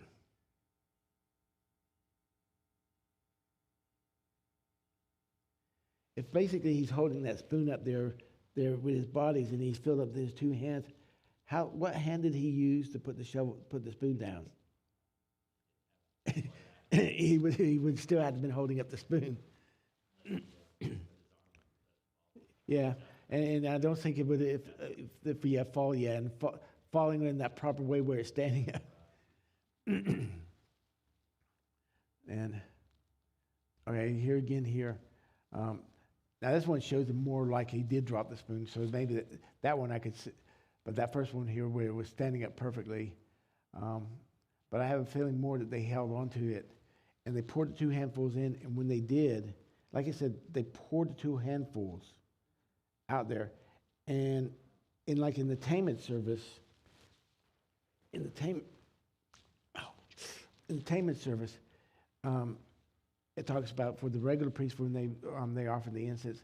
When they offered the incense, they were supposed to stand to the side here, because when you dump that incense onto these hot coals, what do you think happens? Yeah, they always smoke, but it also flames up. And there's a clue almost given in the Talmud here that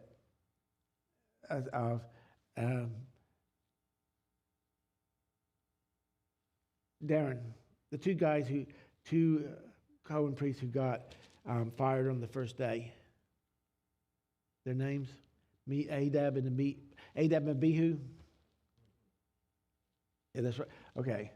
Adab and Abihu, it says, to remember what had happened to Adab and Abihu. Adab and Abihu were not really bad guys.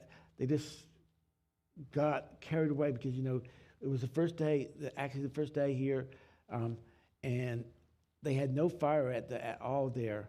And so, Aaron, he comes there and he says the Aaronic benediction, and then fire comes from heaven, igniting the fire here. So can you imagine the effect on the people of seeing them running? How are we going to have fire? We just don't, because it was against Torah to bring fire from outside into the temple courtyards or the tabernacle courtyards. So God provided that fire, which was kept burning for hundreds of years through that use of that continuous fire. And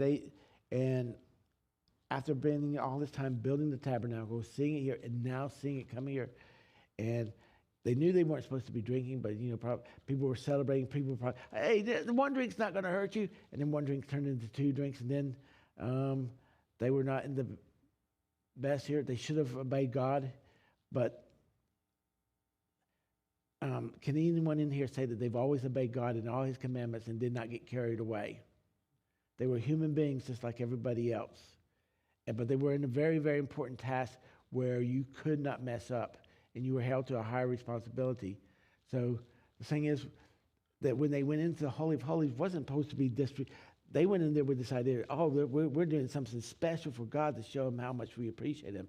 But the thing is, God wants you to do what He says, not what you want to do. And they went in there and offered the incense, and the singing the Mishnah and Tamim talking to the priest, it says that make sure you stand aside so when it flares up, you don't get burnt like Adab and Abihu. So they probably, when they went in there and offered that here, that flamed up, set them on fire. And then that was God's punishment. God knows. He said that we sometime in our rabbit trail, we sometimes divide nature and God into separate corners here. We say, this was nature here, but God is the one who created nature. God is, that's term melech haolam. It's such a powerful term. Olam means every point of the universe at every point of time.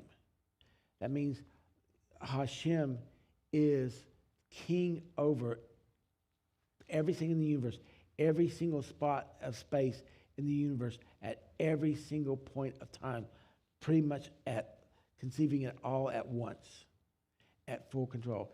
If a leaf falls from a tree and where it lands is under God's direction. But we that's the wind, that's what, we've diminished God too much to what His power is. And we need to get back to that thinking of that God, Hashem, is in full control of everything that goes on here. And, all right, and getting back on track. Uh-oh, the slides disappeared.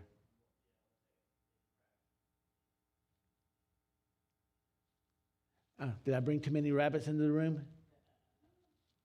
Yeah.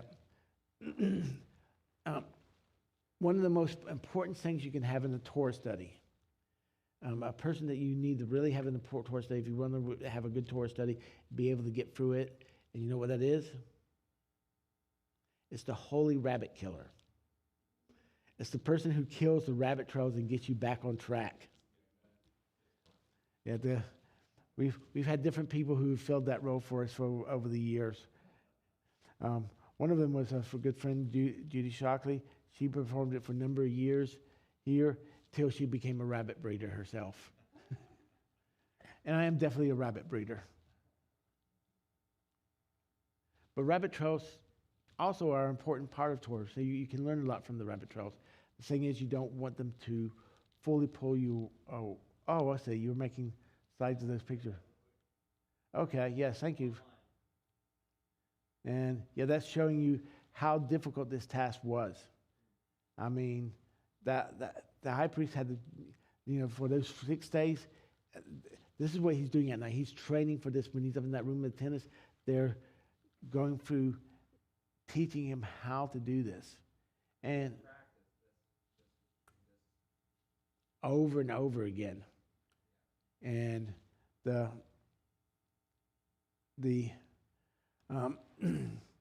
and the thing of practice is something that was even set up by Hashem. You remember the tabernacle? The tabernacle was service commenced on the 1st of Nisan. But 7 days before that 1st of Nisan, they were taking the tabernacle, they were putting it up, taking it apart, putting it up, taking it apart. And it says Moses, but that probably meant Moses was directing it, because of those beams here really required, and the whole purpose of it was for the guys who were going to be doing this, because this was the first time of them setting it up, was learning how to do it. It was a 7-week training session for training the Levites and the Kohanim how to do this and set up this tabernacle here. Which, I mean, how many of you would like to have a doctor who said, okay, well, you're in luck. You're the first person I'm ever going to do this surgery on. Now, you want to hear that he's done the surgery multiple times and that he's had practice, that he did it, was trained under another doctor who taught him how to do the procedure for multiple different times, and he was under supervision here for multiple times. So just the same way here, the priests and in the temple, everything was trained. Like I said, the priest from the official age for being a priest is 30 years, but Talmud very clearly makes it clear that the priest's sons of the priest started at 20 years, and they continued on to 30 years, where at which son they would go through their ceremony on the 1st of Nisan to be inaugurated into the priesthood as full. And in that 20 years, they were sitting in training. Anyone here ever been in the National Guards? Okay, you know how the National Guards work. He goes, how many times a month does he go to training? Once a month, and then usually about 2 weeks of training here in the summer. That was almost how the priesthood was. A little bit more, and that there were, Darren, how many orders were there to the priesthood? What? 24, yes, thank you. So you had 24 different orders here. One order, they would rotate in order. One family serving as a week. What were the families called? Do you remember the name? What? I was going for the Hebrew word, but we'll just use, okay, the 24 families.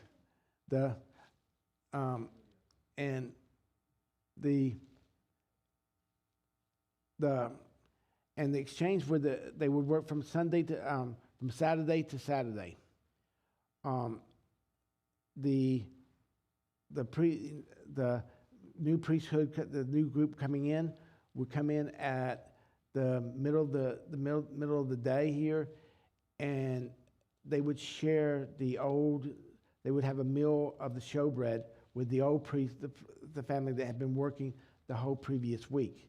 That family would then leave, and they would stay, and they would perform the evening service for the first time, and then they would perform the 6 days of the week. They would perform the whole service here, and then on that next Saturday they would perform the morning service, and when they change out the showbread, then they would have that meal, and that meal of the showbread was the changing of the guards. And so basically they're working 1 week every 24 weeks.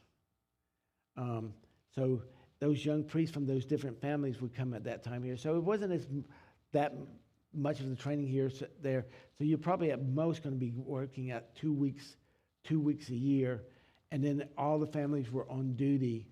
All the families were on duty during Passover, Shavuot, and Sukkot. Sukkot period. And but they still followed the family that was on duty for that week of Yom Kippur, or there would still be the one that carried out the main duties for the priesthood, but all the other priests would be doing extra duties. Okay, standing alone in the sanctuary, the Kohen HaGadol has successfully entered and exited the holiest place on the earth, the center of creation and of God's glory. He has made atonement for his people in the manner which God has prescribed for this holy day. Thus, it would be most natural for him to reflect upon the rarefied moment of divine communion by offering his own heartfelt prayer. Yet this prayer recorded by the Talmud is remarkably short and concise. May it be your will, Lord our God, that if this coming year be hot, that it also be rainy, and may the scepter not depart from the house of Judah, and may your people Israel be dependent on each other for their livelihood, and do not pay heed to the prayers of wayfarers who pray that it should not rain, so that they will not be inconvenienced in their journey. And as you see, that's that's the prayer he would say coming out of the Holy of Holies. So that's our first time going into the Holy of Holies. And okay, I think I've asked some of you this question here earlier. It's one of my favorite Torah questions here. How many times a year did the high priest go into the Holy of Holies?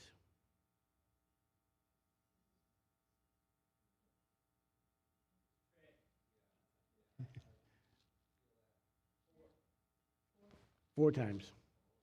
All in the same day. Yeah, this is his first time he's going in there to offer the incense. There you see him saying his prayer out after getting out there. Okay, next slide. There was good reason for the Kohen HaGadol's decision not to elongate his prayer at this particular time. Many a Kohen HaGadol was struck down dead while in the Holy of Holies. Also, the first temple stood for 410 years.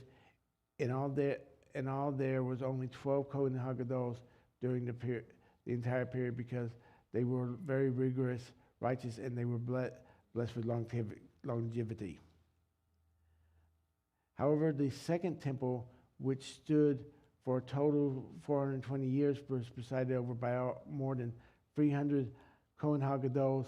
This is because in the spiritual decline of those days, many of these men were corrupted and brought their office through influence. Additionally, if he would change any detail of the incense service within the Holy of Holies, as we mentioned with regard to the Sadducees, he would also die.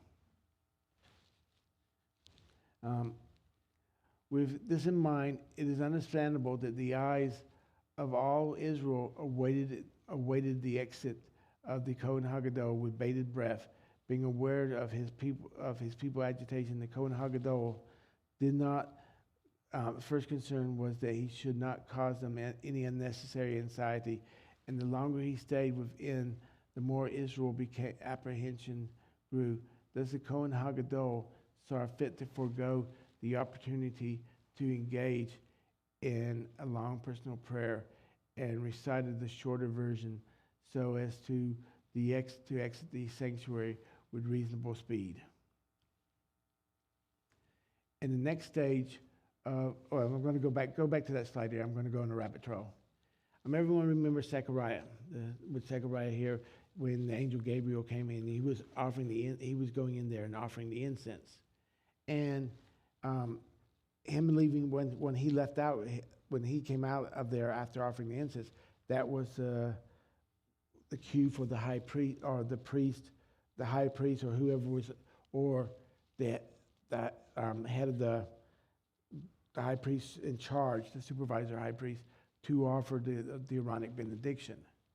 Well, when Zechariah stayed in there, you remember there was all this concern here of why, because the one time the priest was ever in the holy, this is not the Holy of Holies, but it's the holy by himself, was when he offered the incense.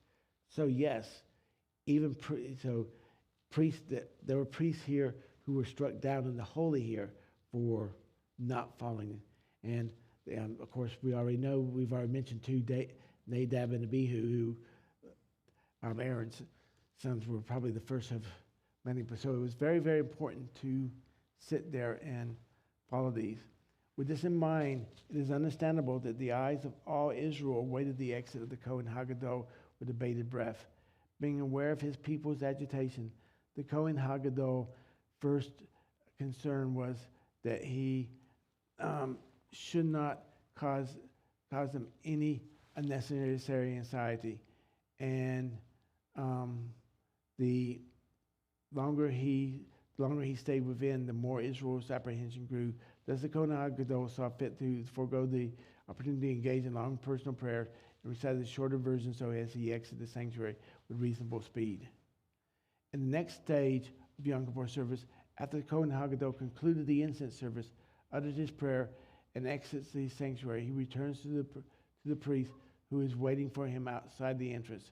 This priest has been waiting here since the bullocks were slaughtering, holding the misrock and moving it about so that its contents would not harden. And he probably also was the one who wanted the most for him to hurry up and get out there, because if you can imagine holding that little thing of blood, and blood weighs more than water. So he was probably very glad when he came out there to take over. In the next stage of the Yom Kippur service, as the Kohen Hagadol had concluded the incense service, uttered his prayer and exited the sanctuary, he returns to the priest who is waiting for him outside the entrance. The priest has been waiting here since the bullock was slaughtered, holding the misrock and moving it about with its contents so it will not harden. The next slide. The Kohen Hagadol now receives his vessel from his colleague and returns back into the Holy of Holies a second time, exactly as he did previously, walking through the two curtains and carrying the vessel holding the blood of his offering. He comes back to the spot between the poles where he places the incense on the coal of the top of the foundation stone. Next slide. They're showing him again. He's getting the incense. Next slide. There he sprinkles the air with he sprinkles in the air with his finger from the contents of the misrock towards the spot of the ark covering. This is specified by the verse. He shall take some of the bullock's blood with his forefingers, and he shall sprinkle it above the east side of the ark covering. He shall then sprinkle this blood 7 times directly towards the ark cover. Afterwards, he leaves the Holy of Holies in the same manner we have discussed, and he places the vessel on a gold stand within the sanctuary. And here you see here him sprinkling, and there was a direct order 1, 2, 3, 4, 5, 6, 7, and 1 extra. And next slide.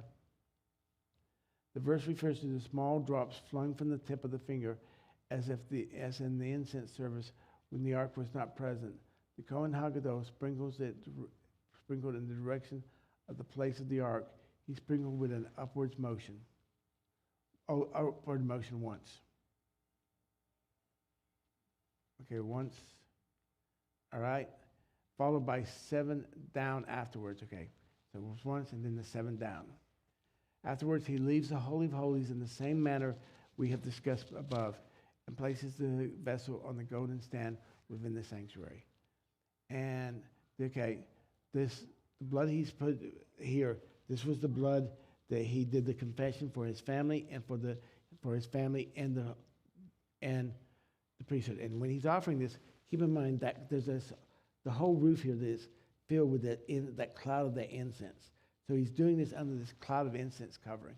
So it must have been just an awesome thing here. It's a shame that they didn't have closed caption TVs so we could watch it.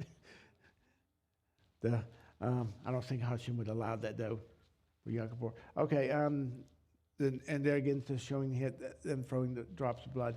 Next slide. Outside in the court, the goat which had been designated as for Hashem by the lottery is now brought to the Kohen Haggadah. He slaughters the animal and gathers the blood into the mishroch. He then enters into the Holy of Holies for the third time. This is his third time entering. He enters the Holy of Holies for the time, this time carrying the vessel with the blood of the goat. He enters into the chamber exactly as he did previous time. Again, walks to the same precise spot here between the poles.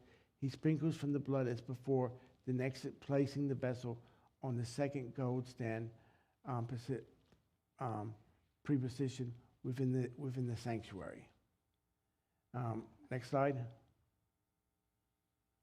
And probably that Cohen here who'd been shaking, he said, "Man, why did I think about putting it down on that thing?"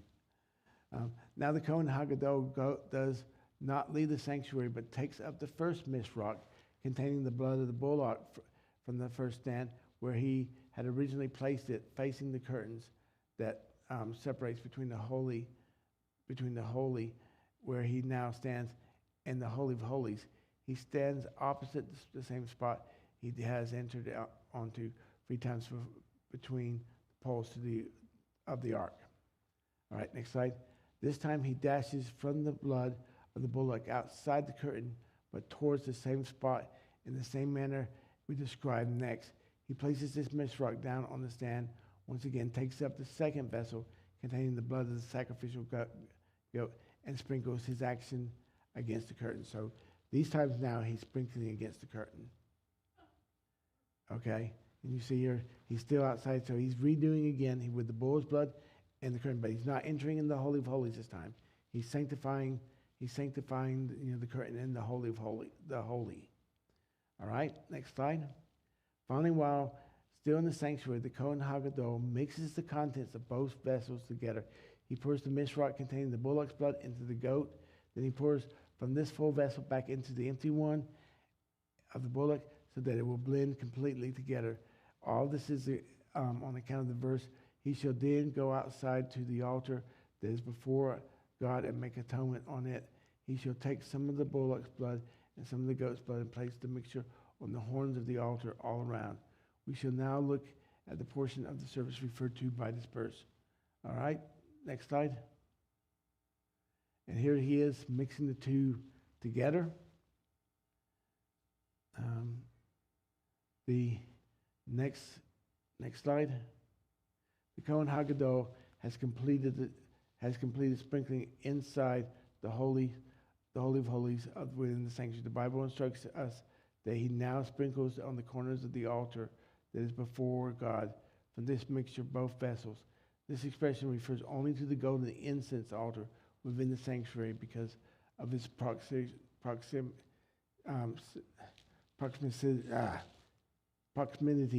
to the holy place. The outer altar that stands in the court is never referred to as being before God. Okay, next slide. As the Bible instructs that he is now to go out, this indicates that he is to go out from the place where he had been standing by the curtain and serve on serve on the outer side of the altar. The Kohen Haggadah walks around the incense altar and sprinkles on each of the four corners. Afterward, he clears away some of the coals on the top and exposes some of the gold surface of the altar. On this area of the floor of the small incense, he sprinkles an additional 7 times, as per the verse. He shall sprinkle the blood on it 7 times with his forefingers. Whatever was left in the misrock, when he concluded, he poured out onto the western side of the outer altar foundation. In keeping with these instructions, he shall then spill out all the rest of the bull's blood at the base of the sacrificial altar, which is in front of the communion tent's entrance. All right, next slide. And here he is sprinkling here. You can see the blood where he sprinkled on the horns of the altar and on that base of the floor there. All right, next slide. The Kohen Haggadah now returns to the place where the scapegoat is waiting, opposite the gate through which it will be led off into the desert, the eastern gate. Placing his 2 hands on the animal's head between its horns, the Kohen Haggadah now offers his confession for the entire nation of Israel, as Scripture states. And this one now is for all of Israel. All right? And when he has made an end of atoning for the holy place, in the tent of meeting in the altar, he shall present the live goat, and Aaron shall lay both of his hands on the head of the live goat and confess over it all the iniquities of the children of Israel and all their transgression and their sins, putting them upon the head of the goat. Next slide. And this is him blessing the goat. The next slide. And here's the blessing. And this is over the this is the confession over the scapegoat.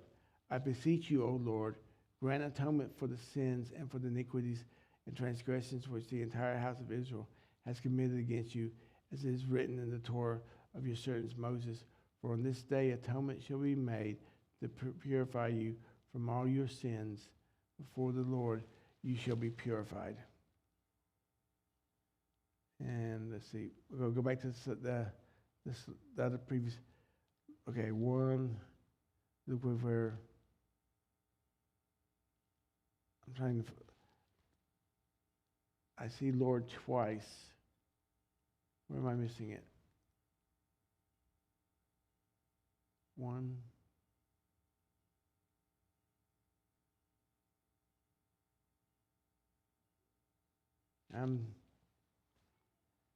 Of course, we're looking at English translation, so sometimes here we get maybe miss. Okay, well, let's go to the next slide. As previous congregations respond with the words, "Blessed be the name of His glorious kingdom forever and ever." Somewhere in there, the holy name was repeated 3 times.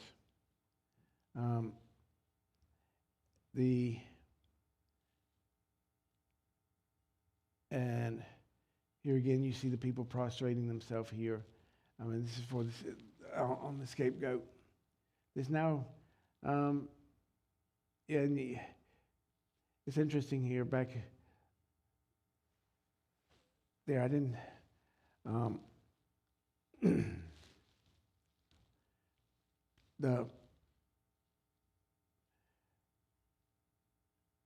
When I started in the Christian church before I ever got involved in Judaism or Messianic. And I remember even talking about the scapegoat, and they were talking, oh, boy, they just took the scapegoat and let it go free here to run free. And then you learn in Judaism, no, he didn't get that free. All right, the next slide. Here he's saying his prayer on there. After confessing for Israel, the Kohen Haggadah gives the scapegoat into the hands of the individual who had been designated to lead it into the desert. This too was considered a great privilege, even so it is not an intrinsic part of the service and therefore could even be done by Israelites. It was customary safeguard within the priestly ranks. And here you see them leading the scapegoat out, and people be following it, and they'd be, almost like a parade sitting up here all along the way while this guy's leading the goat. Next slide. A special bridge led directly from the temple court to the outskirts of the city. This bridge connected the Temple Mount complex with the Mount of Anointment, and the scapegoat was led over the bridge out into the desert. On the way, the groups of people called Babylonians, but usually identified as Alexandrians, attempted to get at the scapegoat. The Mishnah describes that they were an annoyance. They pulled at the goat's hair and cried, "Oh, take our sins and be off with you. Take our sins and go." They were eager to urge the priest who led the scapegoat that he should not tarry or hesitate in the least. Next. And here you showing you these Babylonians, and one's and you see a priest here kind of trying to stop them from messing with the goat. Next slide. All along the way between Jerusalem and the cliff, the scapegoat's destination, a series of way stations have been manned since before the onset of Yom Kippur. This was a system that had been devised to ensure that the mission was indeed carried out. Men have been pre-positioned at equidistant locations to render the scapegoat wardens any assistance that he may require, and they accompany him along the way. The mission records that the distance between Jerusalem and the desert cliff was 90 rish, 12 miles. The distance between each station was one mil or 2,000 amot, which is with the exception of the distance between the last station and the cliff, which was 2 miles. All right, next. So yeah, he's going for a 12-mile walk, which to us that sounds terrible. That probably sounds terrible, but seeing that was the main means of getting around, most people were pretty much used to it. And all right, and there's one of the way stations here. These stations were actually booths, and food and drink were kept there in the event that the priest leading the scapegoat would feel physically unable to continue without breaking his fast. In such case, he would be permitted to eat and drink. As the priest passed by each booth, they called out to him, "There is food and water here." Next. Yet, despite the distance and the heat, the Talmud records that no priest ever had to break his fast. The psychological advantage for the priest of knowing that the food and drink were there should the need arise was enough.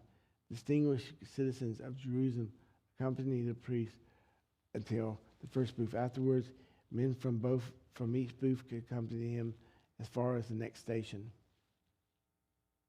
And there you see him, following here from the booths here, and he's going here. And next slide.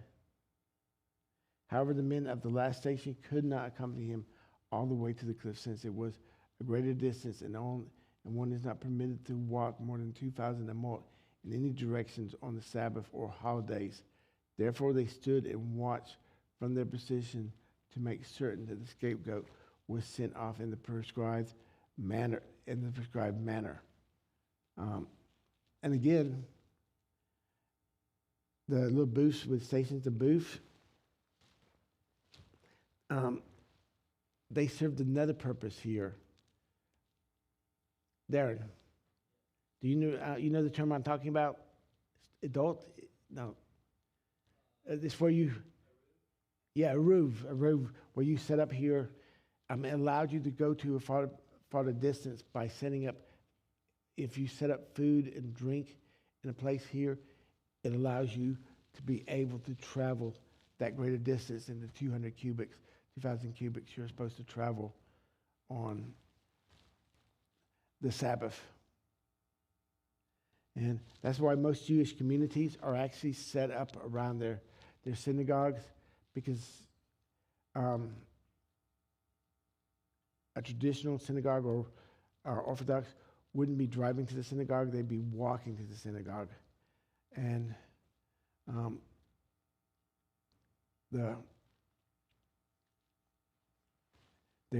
most of them set where they actually have that 2,000, or they've set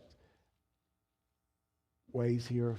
They might have food in a friend's house that's in that way that allows them the distance. And all right, the next, and they're showing the booths and the ways of traveling. But there's also this thing here, like I said, distinguished people. They would camp along the way here just to see the goat here. Each year with the Yom Kippur service, you more than one year you might want, okay, well, let's this year, let's go see the temple with the high priest there, which would probably be the most favorite. But then this year, let's go and camp out here so we can see the he-goat passing. Because so you each got that full experience of what was going on here, of knowing here. The next slide. Arriving at the cliffs, the priest removes the crimson wool that the Kohen Hagadol had tied to the scapegoat's horn. He divides it into two pieces. One piece he reties once again to the animal's horns, and the second to the rock. This is so that he will also be able to see when the crimson color has turned white, and know that the atonement has been made for Israel's sins. Then he pushes the goat backwards with his two hands. And here you see the goat being pushed back, thrown off the cliff. Peter would not be happy. After he has accomplished his task, the priest who led the scapegoat walks back to the last booth and waits there until dark before he returns to Jerusalem, for he has only been permitted for him to travel distances in order to fulfill the duty of the scapegoat. However, once that has been done, he must wait until the conclusion of the Day of Atonement before he returns. All right, next slide. Back inside the Holy Temple, after having delivered the scapegoat into the hands of his colleagues, the Kohen Hagadol must wait to receive word that the scapegoat has reached the desert, for he has not permitted it to begin the next stage of the day's service until then. In addition to the miracles of the crimson wool of the sanctuary turning white, this information reached the temple another way as well. Scouts were positioned at high points along the route to the cliff. As the goat was led from one station to the next, these scouts would signal each other by waving cloths. When the scapegoat had been sent off, the news was relayed back to the temple through the scouts' signals. And there again, here you see another one of the goat being thrown off the cliffs. Once this news has been received, the Kohen Hagadol sends the women's court and reads aloud from the book of Leviticus, chapter 16, the reading for Yom Kippur before the congregation. This is done with great ceremony. In the words of the Mishnah, Yoma 7:1, the synagogue assistant takes the Torah scroll from the synagogue and gives it to the synagogue head. He in turn hands the Torah to the assistant priest. The latter delivers it into the hand of the Kohen Hagadol. All of this was done out of honor for the Kohen Hagadol, who served by such a large staff. Okay. The synagogue assistant takes the Torah scroll from the synagogue, gives it to the synagogue head, who in turn hands it to the Torah to the assistant priest. Everyone remembers during the Torah service this morning how, was it, Darren, you took it out from the ark, right? And you handed it to, or you handed it to the rabbi?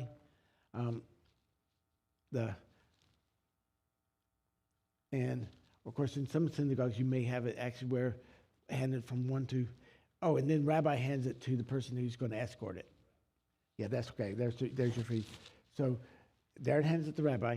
Rabbi hands it to the person who's going to be who carries the Torah here. Just like similar here where the one had, and this synagogue was in the chamber of huge stones. If you looked at the chamber of huge stones, they formed like an amphitheater. At the top of the amphitheater, which jutted out into a little bit into the temple courtyards, was a place where they kept the ark for the priest synagogue services and everything that they would read, and it would also be used for the Hakel service and other things. So the high priest is now handed the Torah, is showing him being handed the Torah scroll. Okay, next slide. The bull and goat presented as sin offerings, the blood of which he was brought into the sanctuary to make atonement, shall be taken outside the camp. The two offerings were taken to out the northern gate of Jerusalem to the site known as the place of the ashes. So both of these. So now the bull and the goat that were as sin offerings. They're now being carried outside to the place of ashes. The place of ashes is actually outside on the Mount of Olives. It was a place here where ashes of the red heifer were kept for people to go through. It was a place where the red heifer was actually burnt. It was where and it was a place of public executions here. Next slide. And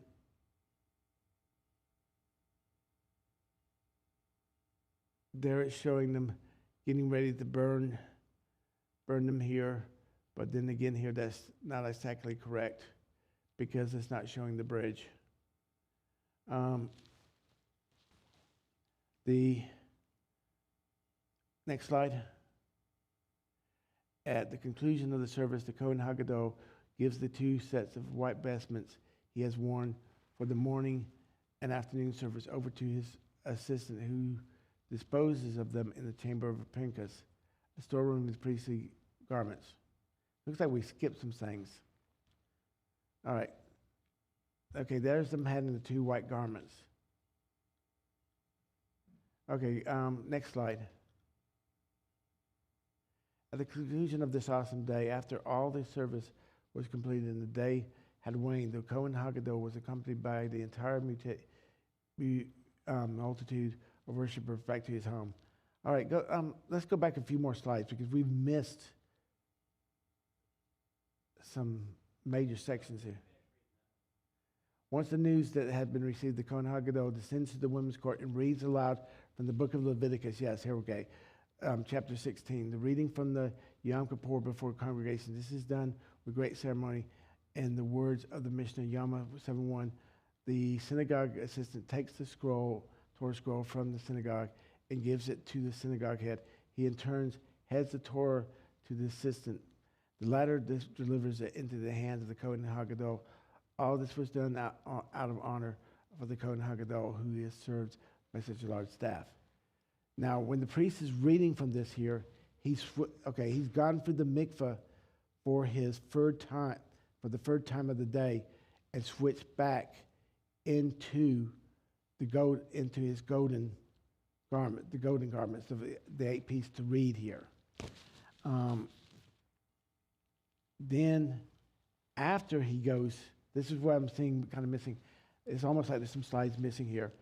After he completed the reading, here, he once again goes back and he goes through the mikveh again for his fourth time, switching into another white garment, which is not the one he wore for the first 3 times he went in, but with this one here. And my favorite joke here, one of my favorite jokes is the reason he goes in the 4th time is there's this little sign in the Holy of Holies that says, "Your mom doesn't work here, please clean up your own mess." Because he's actually going in there, removing the shovel, because if you can imagine over 400 years, if they didn't go in there that 4th time and take out the shovels, how many big pile of shovels would be sitting there of all these priests. So it was important. So that fourth entry is just simply to remove that practical thing of removing the shovel. I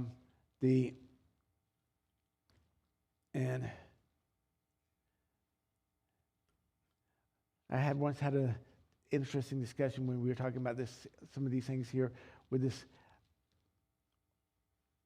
really well-meaning Christian here, and when we talked about, I think I told you earlier, some of you, about the elevator with the gold and how they cleaned the walls. He said, God would have never allowed the gold in the Holy of the Holies to tarnish. And then when we got to the shovels here, he was, God would have made the shovels disappear. And it was just like, okay. I mean, we see that if that's the case, why does God not handle all the, get us, when we go to synagogue, this church, just transmit us right directly to church so we don't have to be traveling. It's God, it's again here that thing of trying to put nature there different than God. God controls the nature. God set the rules here. He sets all the rules here. He set there for the priest here. So yes, God having the priest go back in there that fourth time is having God remove the shovels, because God's the one who gave the orders of how to do this. All right. And that was the rabbit trail, so we killed that rabbit. Let's go on. So after he finished, let's see, at the conclusion, we were missing slides. Or they may be out of order here. At the conclusion of this awesome day, after all the services completed and the day had waned, the Kohen Haggadah was accompanied by the entire multitude of the worshipers back to his own home. When the Kohen Haggadah exited from the holy place unharmed, he made a celebration for his holy ones at the conclusion of Yom Kippur to give thanks to God that he's successfully guided the service. It was neither rendered unfit nor adversely affected, as we read in the High Holy Days prayer books for the Day of Atonement. Next slide. How radiant was the appearance of the Kohen Haggadah when he exited in peace from the holy place, like flashes of light that emanated from the splendor of the angels. That such was the appearance for the Kohen Haggadah. Okay, next slide.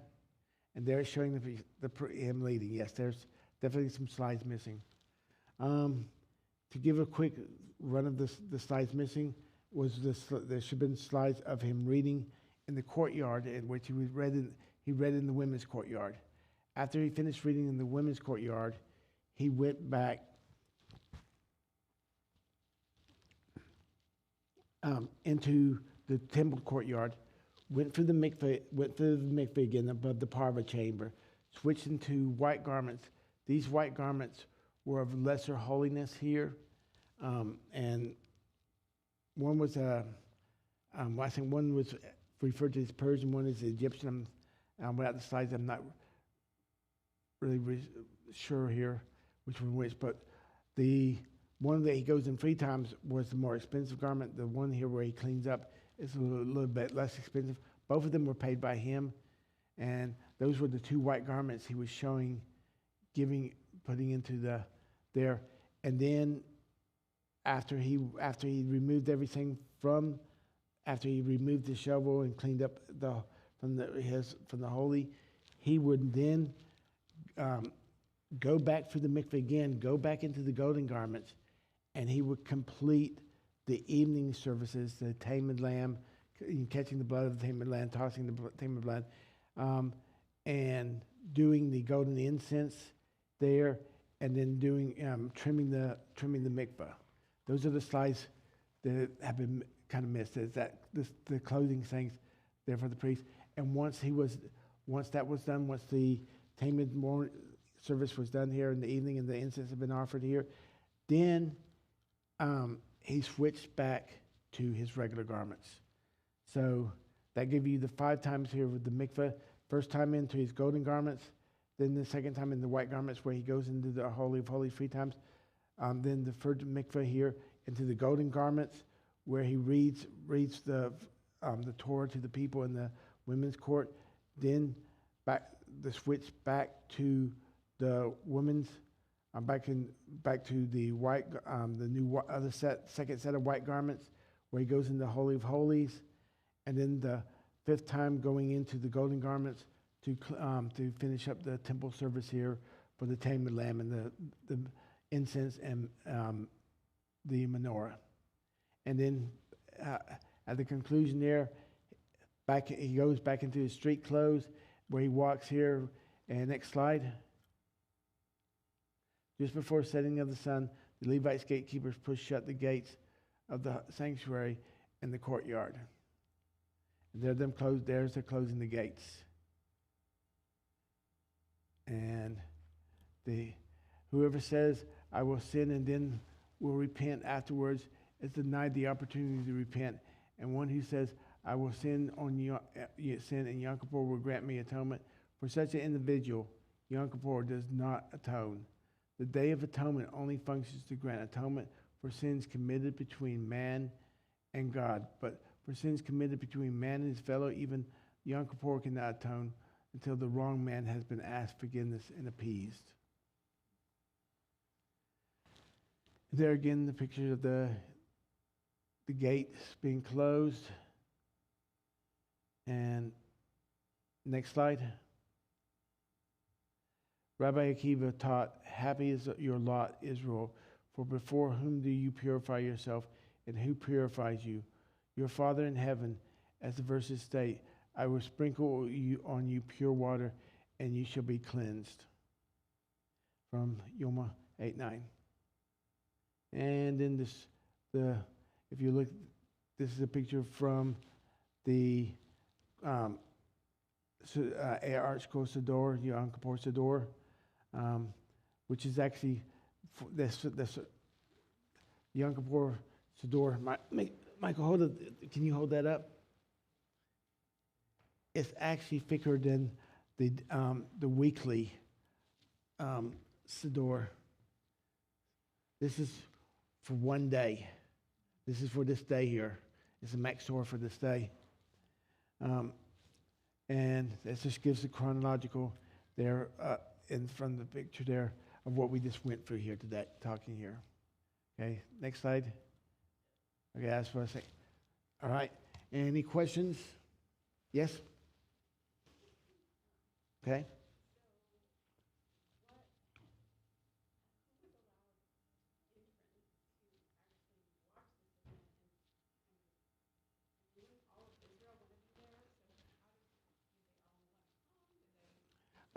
Yeah, and you have to, well, okay, to be able to get there, you're going to have to make sure you're 2,000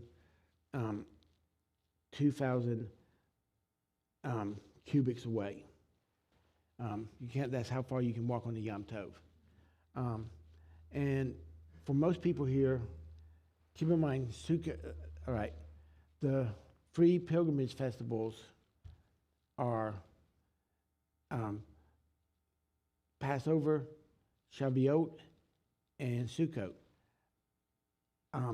Yom Kippur is not a pilgrimage festival. So yeah, there's not the requirement that all of Israel be there. Does it keep you from not being atoned here? But the thing is, Sukkot is just 4 days away from Yom Kippur. There's 4 days in between Yom Kippur and Sukkot. The rules are that after Yom Kippur, you're supposed to, right directly after Yom Kippur, you're supposed to start preparing your sukkah and making sure it's ready. Well, if you can't travel on Yom Kippur, and you're supposed to immediately start preparing your sukkah after Yom Kippur, that means you have to travel there be there the day before Yom Kippur. So even though Yom Kippur is not necessarily a pilgrim, you're already made to be there by the way the rules work here. God's rules work that you're supposed to be preparing the Sukkot because you do your Sukkot in Jerusalem. So you're going to be in Jerusalem there. Who's all been to Jerusalem, the old city? How big is it? Can you walk across? How long does it take you to walk across? Yeah, it's pretty much almost any place you're going to be in there, you're almost in that 2,000 cubics there. So that's one reason why the city is so small, is to keep into that distinction there. And then again here, like I said, arvims could be set up here if you knew you were a little bit farther away here, that you had their food for, like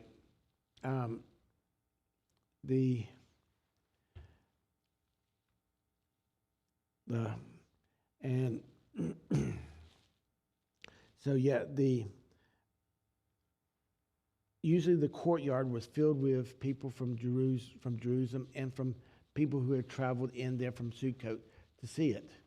And probably that women's court. Now keep in mind, later on, they added a balcony there that was later added on, probably right around the time of Yeshua here, that people could go up in that balcony and see in there, but more people would prefer to be in that inner court. The way the court was set, you had the temple court where the altar was, and then there were like these free big 1 cubic steps here, a real big staircase here. You'd have to be really stretching your feet to be getting up there. But they also served as where the Levites musicians would sing during the weekdays. And that was the boundary to priests could go beyond that point. And Levites could work in the courtyard, but they could not go into the holy. Only the Cohens could go into the holy. And then only the Kohen HaGadol could go into the Holy of Holies. The Israelites could be anywhere in this, and there was like about 10 cubic space here and 60 cubic feet long here, or about 100, or maybe about 100 cubic. Like I said, I'm nice and druggy today. And don't worry, I'm not usually on that this way. I'm usually a lot more mobile and active up here. But I've dealing with some knee issues. And so they would all the Israelites would be in this little courtyard. And then, like I said, later on, because like you, more people wanted to do, they built this balcony here so that more people could see. And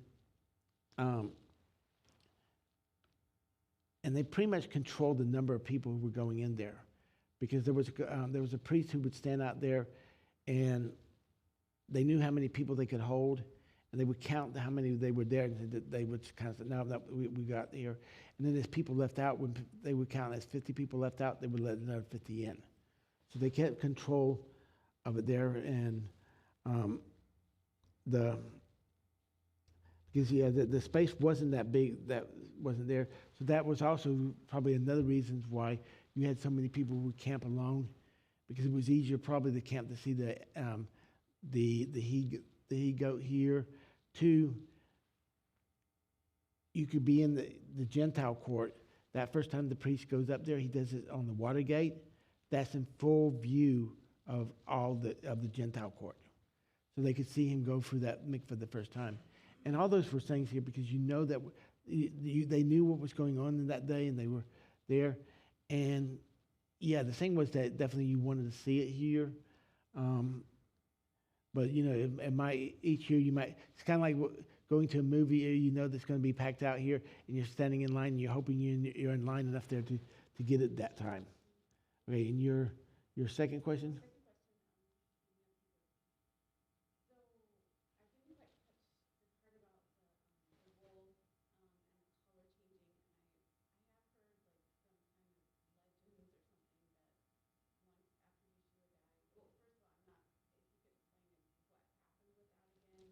Okay, well, the wool is definitely midrash. I've long since here learned to be careful about discounting midrash. At one time I was a lot more skeptical, but too many times I've had things where I would put them down as midrash just to discover, yes, they were actually events, or that Yeshua himself testified to them here. Like, Miriam's well here, following the Israelites around here. I would have put that first when I was younger, put that as Midrash here. And the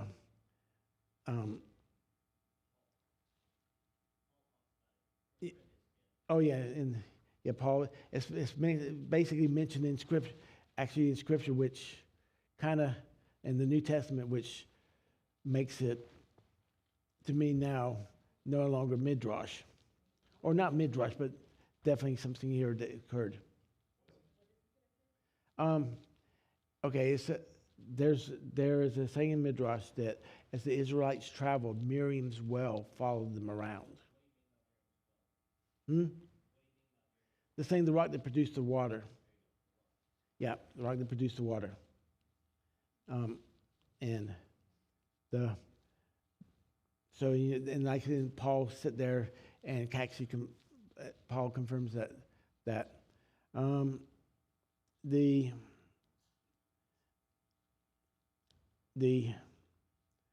so the Midrash here is that they tied the red wool around the goat, the for Azazel goat, and they tied it around the court,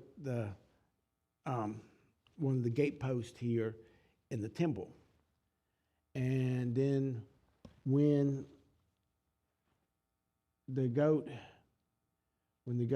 was taken there, the one who takes the goat sits there. He takes some of that wool off and ties it around the rock, and then pushes the goat off. And which for a lot of people would be very kind of a horrific thing of doing, but I think the cliff's somewhere right close to about 200 feet. It's going to be a quick death. And one of the things before I retired, I was a USDA veterinarian. I actually came here to Macon, working at a kosher plant for USDA. That unfortunately went bankrupt here, and then I was over at Perry, Georgia, overseeing there, at the poultry plant, where they kill close to 400,000 chickens a week for industry. And you realize how many poultry plants there are in Georgia, how much we're killing here, and yet people will say, "Oh, I just think the sacrifices in the temple were barbaric." But we're killing more animals for our food, for our Burger Kings and hamburger joints here, than we ever were killed in the temple. If you look at the number of animals that killed in the temple, it was actually a very, very small amount. And most of them were killed by shahata, which is probably one of the most humane ways you can kill. I mean, it's very sharp blade is cutting the throats and making sure there's 5 rules to how that's done. And don't worry, if you have kids, I teach the kids how to do that once a year. When we get to Leviticus, it's one of their favorite lessons. And people think, "Oh, that's." I notice the only ones who have ever told me that that's not an appropriate thing are the ones who don't have parents, who don't have kids. But I mean, part of my reason for teaching it is to instill the concept that Yeshua is coming back. We are going to have our HaMashiach, and that there will be a temple. And once again, we'll have temple, these sacrifices. And the thing is, the other thing about the sacrifices is most times, and the majority, there's only a small amount of animals that are killed in the temple that are used as whole burnt offerings. And then the vast majority of peace offerings and festival offerings that we bring, basically the fat is offered on the altar, and the blood. And you know what we do with the rest of it? Yeah, we eat it. We're having a meal with the Lord. I mean, what could be more precious, more of this animal that we've killed there, connected it with the Lord, that we've given the Lord his portion, the blood and the fat, and we're eating it as this special meal offering. Who's all had the Passover? What does the egg represent? The egg. Actually, no. The egg represents, it was the Haggadah, the offering, the festival offering, and that you're supposed to eat at least an egg-sized portion of the festival offering. And before the temple was destroyed, it was actually an egg-sized piece of meat from that offering that was put on the tray. It's in Pesach. Yes, and I mean, it's because each of them are dealing with rules of Passover. The bone here, that you're not supposed to break the bones. The carpets that you're supposed to basically remember that God's enriched your life here. The Haroset there, to remember how we were once slaves here in the Israel there. You have the lettuce and you have the mara, which are both bitter herbs. If you don't believe that, next time you get lettuce here, go and cut the middle stalk of that lettuce here, there, and get into the very center of it and take a nice good bite. But have a glass of water near you. Oh, they get the inner stalk. Or is it? Do you get that little spicy taste? And so, and did I get away? I'm afraid I almost got on the rabbit trail from your question.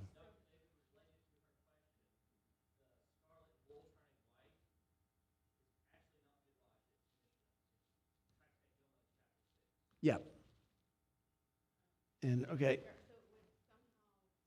But I mean, okay, does it say in the Mishnah there about it changing?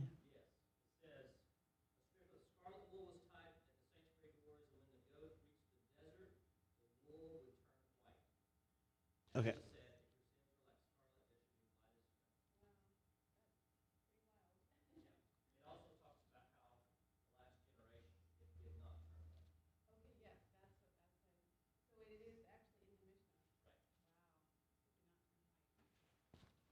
And again, here, like I say, it's easy to kind of discount some of that, but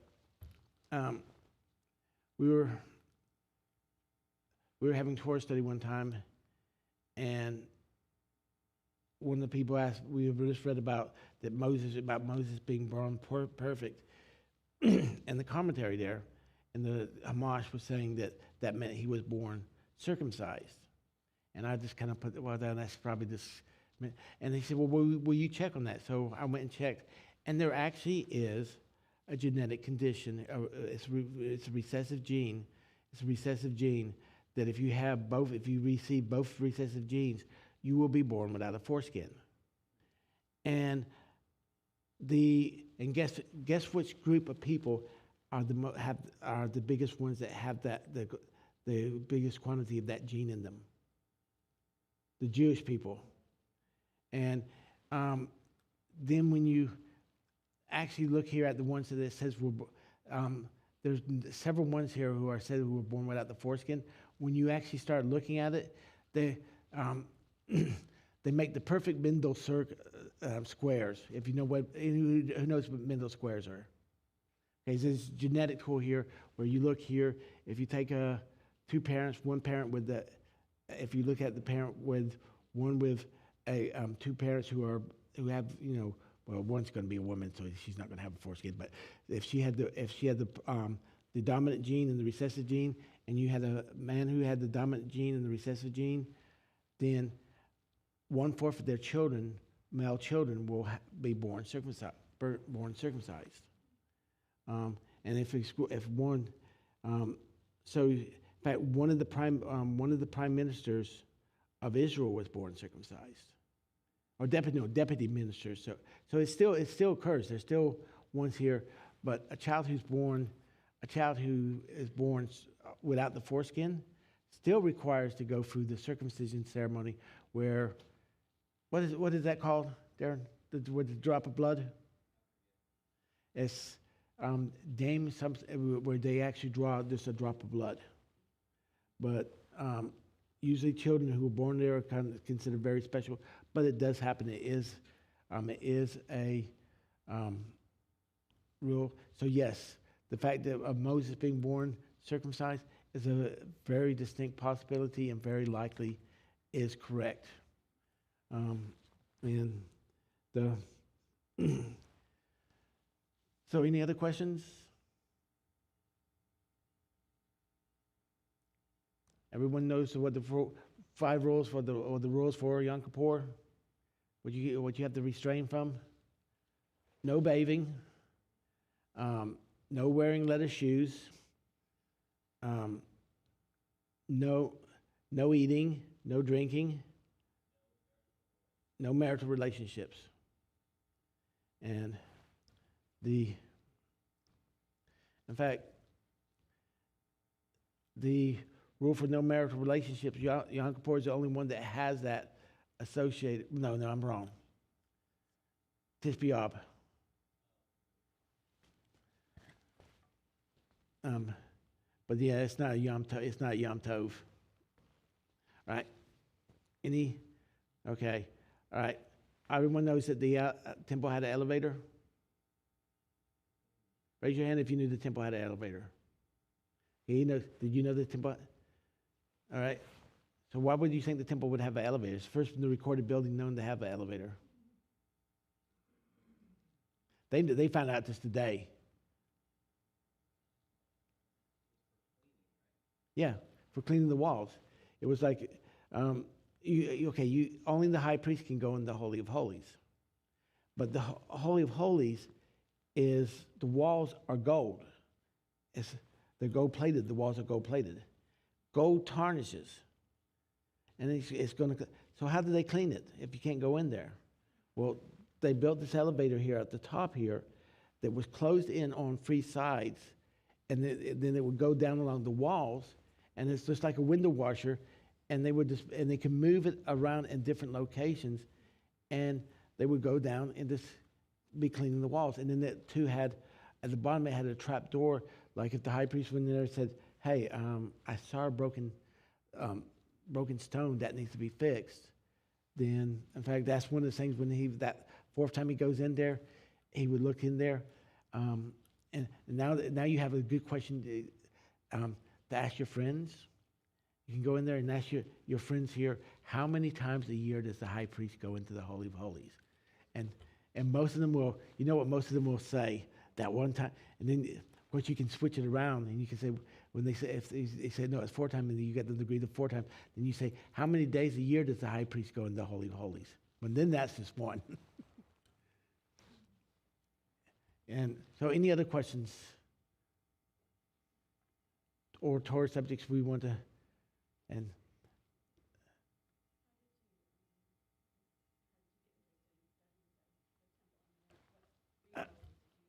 okay, I've been involved in Messianic Judaism for now, let's see, 34 years, over half my life. That's hard to believe. When I was 17, okay, well, like I said, I was first raised in the Baptist church. When I was 17, and even then I got very, very interested. I was a strange kid. I was a very strange kid. We won't go into that. My son, was here, he could tell you how strange. He would tell you I'm a strange dad too. But I got very interested in the Old Testament and Judaism here, and wanting to understand it. I mean, I was discussing about some of the things about the Old Testament and Judaism with my grandmother one time, and she got very upset, and she, I don't like talking. I said, well, what's the matter? And she said, well, because we have Jewish blood in us. And she gave me the whole history is my maternal great-grandparents had converted from Judaism, well, basically assimilated from Judaism to Christianity because it made them feel more, in fact, and then their brother here of the grandparents, who would be, I guess, my great uncle here, he died, and the Christian cemetery wouldn't allow. This is up in Massachusetts. The Christian cemetery wouldn't allow him to be buried in the Christian cemetery because he'd been born a Jew. Even so, he converted to Christianity, and the Jewish cemetery wouldn't allow him to be buried because he converted to Christianity. So he was buried in the backyard, and I later got to see when we were up and visiting up Massachusetts, visiting relatives, got to see where the grave's still there. And I mean, but put it this way, I understand the Jewish point here, and I can agree with more the Jewish decision, not necessarily the Christian decision, because to me that was very, very anti-Semitic. You had a person who you got converted, but then you're still treating them like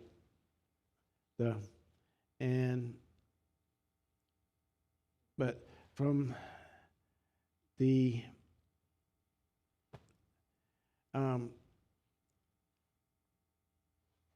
got very early on here. I've read once I got interested in Messianic. First went to Light of Messiah synagogue, and then later on we would go to Colette Devar and got involved with the Torah study there with a Rabbi Glenn Penton,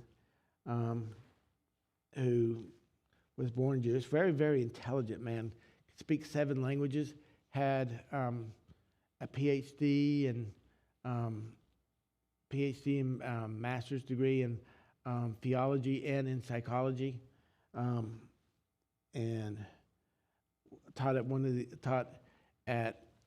of the Christian universities there in Atlanta, and basically Old Testament history. And he was telling me one time about that, you have a number of pastors who come in that would take the classes there because they're kind of like continuing education, or they're wanting to find things. And he had this elderly Southern Baptist pastor who came up there who was taking his class here, and he was out there reading his Hamash, which was all Hebrew. And this Southern Baptist pastor comes up there and looks over his shoulder and says, you really should be reading that in the King James Version. And it was like, wait a minute, this is the original text. Yeah, but the King James Version is the God's anointed version. And that's not, but I mean, it's just, I've had some interesting discussions with different pastors who came up and talked about it. And I mean, but yes, I don't consider myself a Christian really anymore. I do consider myself as a full believer in Yeshua HaMashiach as the Mashiach HaMashiach, that he recognizes him as my Savior and everything. But too many things in Christianity with almost replacement theology here and this thing here.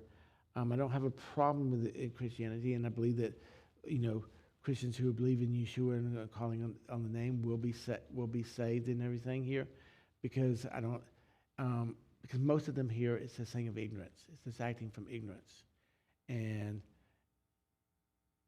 in Torah, ignorance is an excuse. You see, and I believe it's in Chronicles where it talks about that they had just started redoing the Passover, and a number of people were doing it wrong because they hadn't done it here, or they were not familiar with it.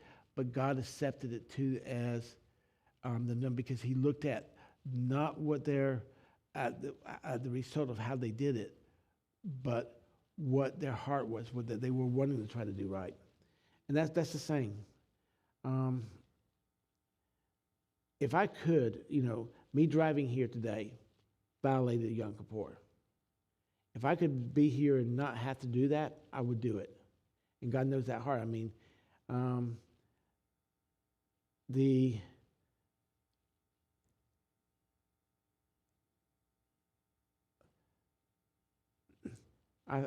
thinking Darren, you could probably put me up in this, at following in strictness, and probably in the first 10 or 20% of our synagogue of following in being careful about following Judaism. Correct? I have yes. No, I've got the 2 refrigerators. We have the 2 refrigerators for meat and dairy.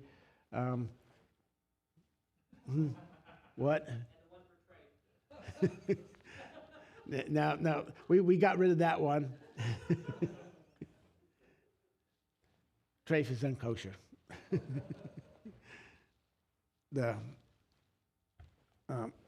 In fact, the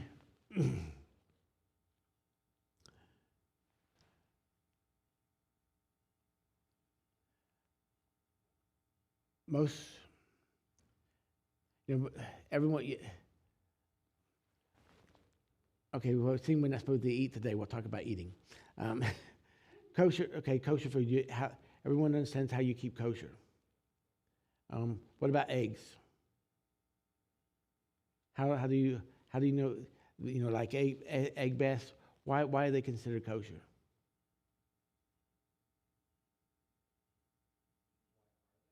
Yes. How do you ensure eggs are kosher?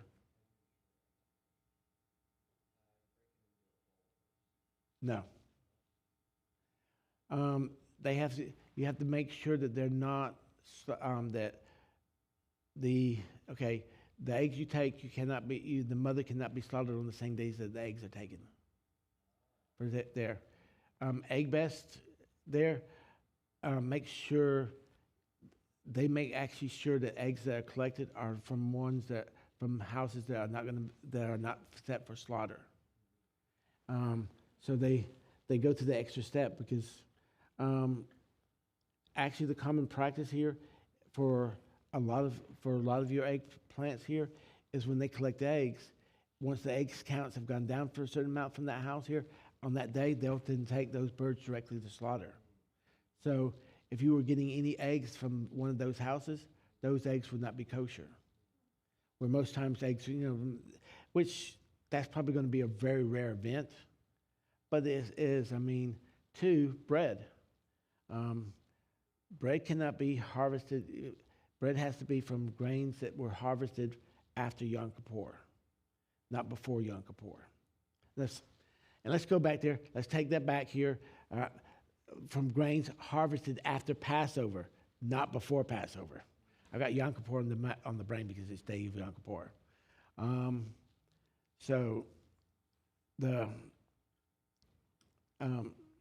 Unfortunately nowadays, finding kosher breads is getting harder because they have found so many ways to make wheat grow faster. And so there are a lot of breads that are made with wheat that are harvested prior to Yom Kippur. And yes? Okay. All right, everyone turn and say goodbye on Yom Kippur. Happy Yom Kippur Day.